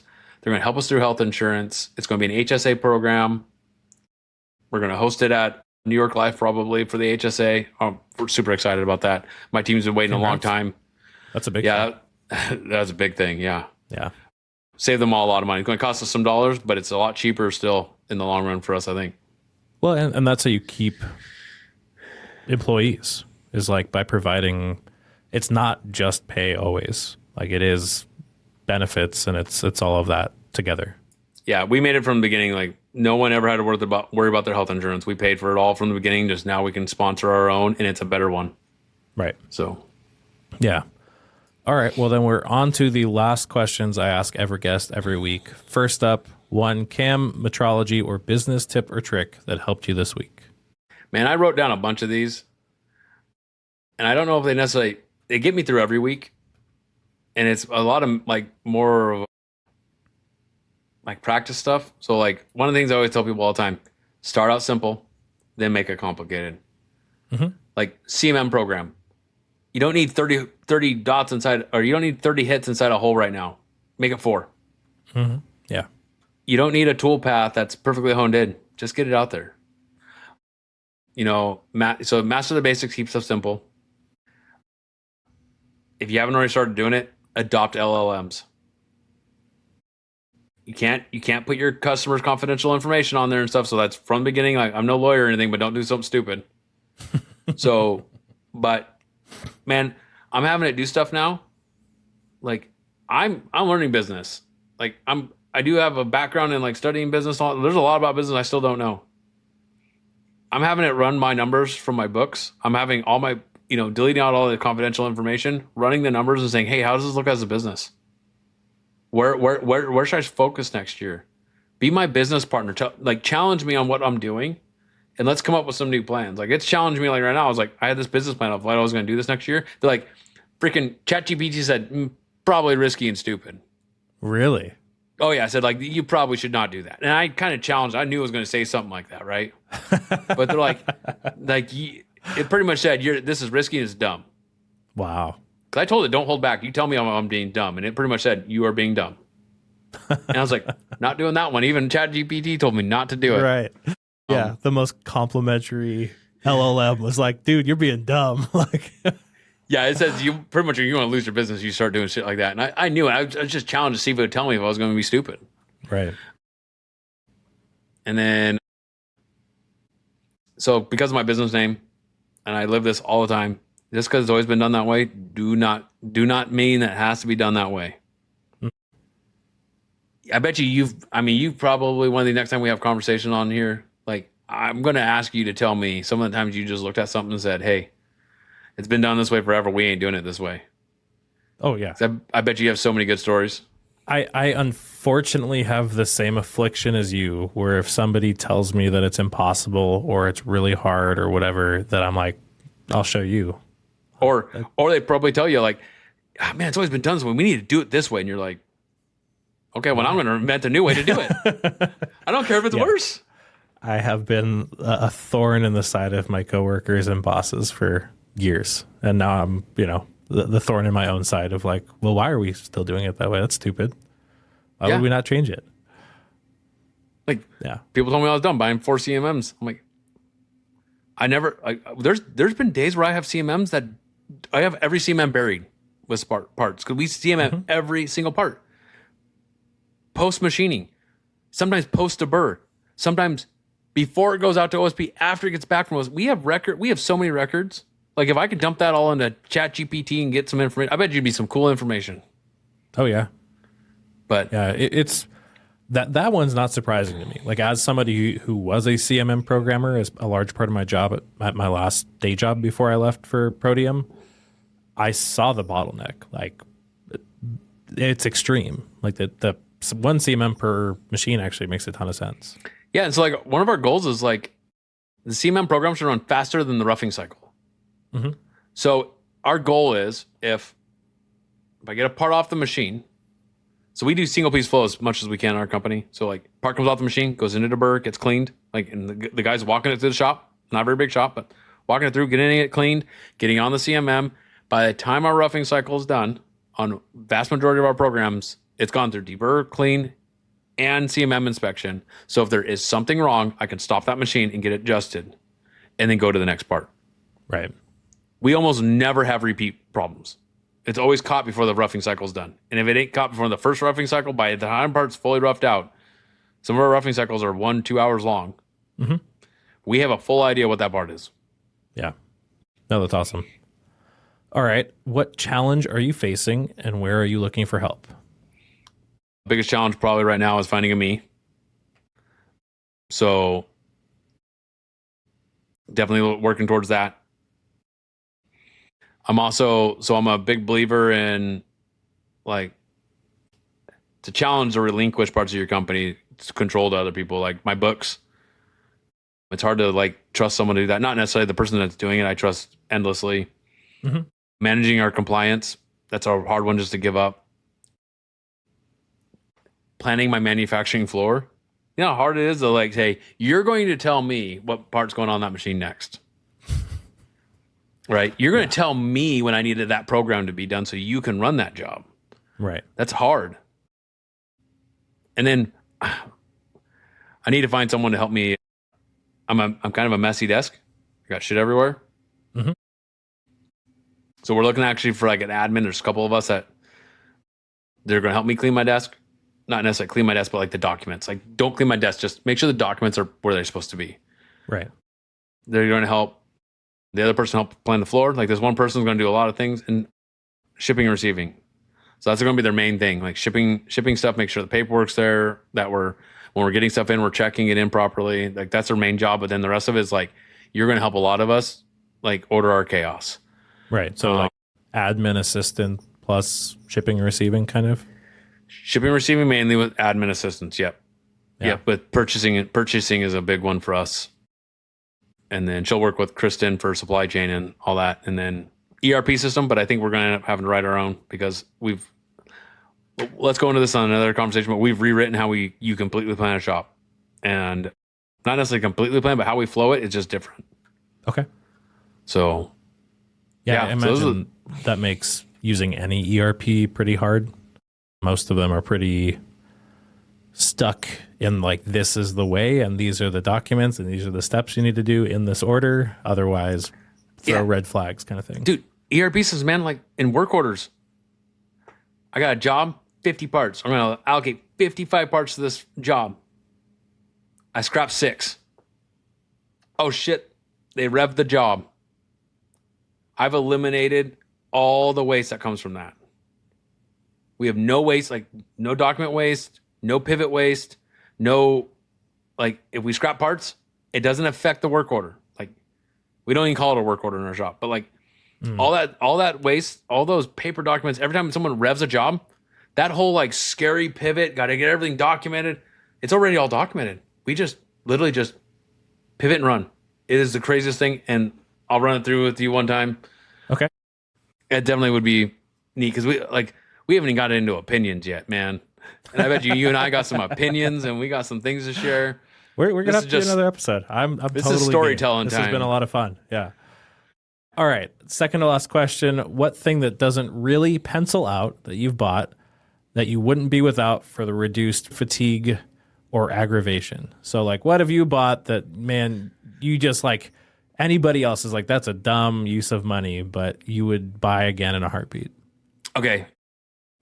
I wrote a couple things down here, but I'm just going to run through these. My Subaru with the half auto driving thing. Look, I got a 45 to an hour commute every day. Mm-hmm. And sometimes my mind will wander, and thank God this thing stops if someone's in front of me. Like it keeps me in the lanes, all that stuff. So that's fantastic. So pencils out from a safety standpoint of things, like the cost of these cars, like good Lord, new cars are expensive. Oh yeah. Our cardboard shredder that we turn into packaging. So is that one of the Profi Pack ones, the white ones? It's like it's like a grayish, but it perforates it. It doesn't turn it into shreds. It perforates it into big sheets, and you can run a 20-foot freaking piece of cardboard through that thing. My question to you, because I've looked at these and there's been a few that have popped up on eBay. Does it make cardboard dust that ends up in the packaging? So not a lot. It all ends up Okay. it never ends up in the packaging. I mean, you can just shake the sheet out really, but like it ends up where you're cutting it mainly. It's not like the shredder. The shredder makes so much dust. It's gross. Right. Because my worry is like, I'm not worried about FOD really. Like I don't have customers that are asking me about FOD, but like it's gross when you open a package from a company that uses like a shredder. Yeah. And it's like, okay, so I've got all this shredded cardboard and like dust that is just like pouring out of this box now. Okay, when I send this thing back to you, the stuff, if I remember, I'm gonna send some more shredded stuff back. I'm gonna freshly shred it and stick it in there. Awesome. I appreciated that. Yeah, that'd be great. It's also the most satisfying thing in the world. I mean, how many times my team members have found me down there just cutting boxes up, just feeding it. And they're like, Joe, that's a brand new box. We needed that. I was like, I'm so stressed out right now. I'm just gonna just let this thing eat boxes all day long. It's hilarious. And then the tape dispenser. I argued with my team forever about this. I was like, this is the dumbest thing in the world. Mm-hmm. But we have this thing. You press a button and 18 inches of tape come out perfectly. Right. And with our logo on it. Yeah, the gum tape stuff. Whatever. It'll make a mess though. It's hilarious. Oh, but they're super sticky. Yeah. Again, doesn't really pencil out when you think about it, but it's satisfying. The people love it. And that's the other thing is I challenge the team members, but if I have a rule, $250 a month, you can spend whatever money you want from the $250 a month. And if you all want to band together and buy something, $250 a month, each of you. Wow. I love that. I do not challenge it. So like, and if they all want to band together and buy some beer and we're all going to sit at the like local park, they allow us to drink after work one day. Like, I don't care. Like $250, you just, whatever for the company, as long as it's going to make the company better. Just don't drink on the job. And then I lost a bet and I had to buy a hot dog and a popcorn machine. And then they end up like, everybody loves the popcorn machine. The hot dog machine makes breakfast sausages all the time. But the popcorn machine was like everybody's favorite. So that's awesome. I love that. I love that. All right. Well, last up, and this is the question I've been asking for years. What have you been researching this week? Doesn't have to be manufacturing related, just what's been popping up in your browser. Yeah. So actually, I totally forgot you asked this question. So I've been researching a lot about how to use like LLMs. And then not only that, but like the AI stuff that is becoming available that we can use in the ITAR world, in the AS91 world. I've been researching a lot about CMMC. So my life is all about the manufacturing right now. I don't got a lot of time outside of it. Mm-hmm. As of late, I did research some health stuff, just like being healthier. I've embarked in so I spent most of my life kind of, let's just say, wandering aimlessly from a belief standpoint of what to believe in this world. So I recently started studying like Christianity, going to church, stuff like that, just to kind of see like, hey, is that maybe a path I want to go down? And if there's ever kids in my future, do I want them to go down that path? So been researching that, how to use AI, properly and within ITAR regulations, CMMC regulations, and then a little bit of like using LLMs and some books and stuff to help with like, how do you just be a better person, a better leader? And then one of the things I'm not very good at, I don't balance life very well. I'm all in, and sometimes it comes to a dead crash. So it's like, and that's kind of what got me into this faith thing a little bit. Like, can faith help you with this? I don't know. But so I've been talking to people like Kevin O'Neill, a couple of those guys. He was from Hermley. Now he's got his own gig going on, which I'm hoping is super successful. And there's a couple other people that I'm connected to that are, faith-based people. And so I'm picking their brain and researching and just seeing what's about. Like, they're, religious people, no matter what you can say about them or all that stuff, but like, one, they seem to have good community. And for the most part, like good Christian people, they're never unhappy. And they never seem to be stressed. And one of the books I got the most learning from was from Dale Carnegie, super religious guy, very big into his churches, man. That guy had so much good philosophy. And one of the biggest things I learned when I started my business was from him. And it's like, if you can accept the worst that's going to happen out of any decision you ever make, then just make the decision. Right. Because you've already accepted the worst thing that's going to possibly happen. As long as the worst thing's not death or something close to that, what's the worst going to happen? Right. So yeah. I was like, these guys, they got something right. So I'm doing some research. Awesome. All right. Well, Joe, thank you so much. This was super enjoyable. It was great to get to know you more. I mean, I think that a lot of people have seen you on Instagram or LinkedIn and not really gotten to know who you are. And so I really appreciate you being so open and honest and sharing. Yeah, I appreciate you having me on, man. This has been a lot of fun. I was not nervous like how this was going to go, but like whether I was going to be able to keep myself talking. But I also got to always remember I'm a hell of a talker. I talk a lot. So that's probably why I do sales so damn well. There you go. But yeah, so I do really appreciate this, and I'm glad that this was my first podcast. So now I get to potentially go do some others. They may not want to do one now, but I'm glad this was the first one. I really appreciate you waiting and doing it here. It was a lot of fun. Real quick, let people know where they can find you online if they want to know more. Yeah, so you can find the company at novomoto-machining.com. Novo, you can see it on here. It's just NOVO MODO, one word. So novomoto-machining.com. You can also search that on LinkedIn. You're going to find it on LinkedIn. You can find Novo Moto Machining on Instagram as well. Our presence not huge there, but it's getting bigger. We're definitely more on the LinkedIn side of things. And you can find my profile there, Joseph Alonzo, JOSEPH, and then Alonso, ALONSO. That's the Spanish spelling of that. So, yep, Joseph Alonzo at Novo Moto Machining. That's how you can find me. And look forward to connecting with more of you guys. A ton of you guys have already started connecting me with on Instagram. I really appreciate it. Find me on LinkedIn, connect with me. Another thing I'll tell everybody while we're still on this thing, I have an hour commute some days, sometimes 45 minutes. I love filling my commutes with phone calls. I've had a lot of phone calls with a lot of your listeners already. If you literally just want a phone call and we can BS about whatever you want. We can BS about machining. You can ask me questions. If you want me to help you solve a machining problem, if I can do it while I'm driving, I'm going to do it. I'm talking to guys in Canada. I'm talking to guys all the way across the East Coast. And it makes my drive that much better. Oh, yeah. So I completely agree. I'm not going to get my phone number out. Yeah, I'm not going to get my phone number out, but you go ahead and find me on LinkedIn, send me a message, send a connection. Let's get connected. If we connect and I like it, let's exchange phone numbers. We'll do the phone calls. Awesome. Well, again, thank you so much. Thanks to new Patreon members, Jared and Jacob. You guys let me send people like Joe a mic and camera and headset so you guys get good audio and video. Thank you all for listening, and I will be back next week.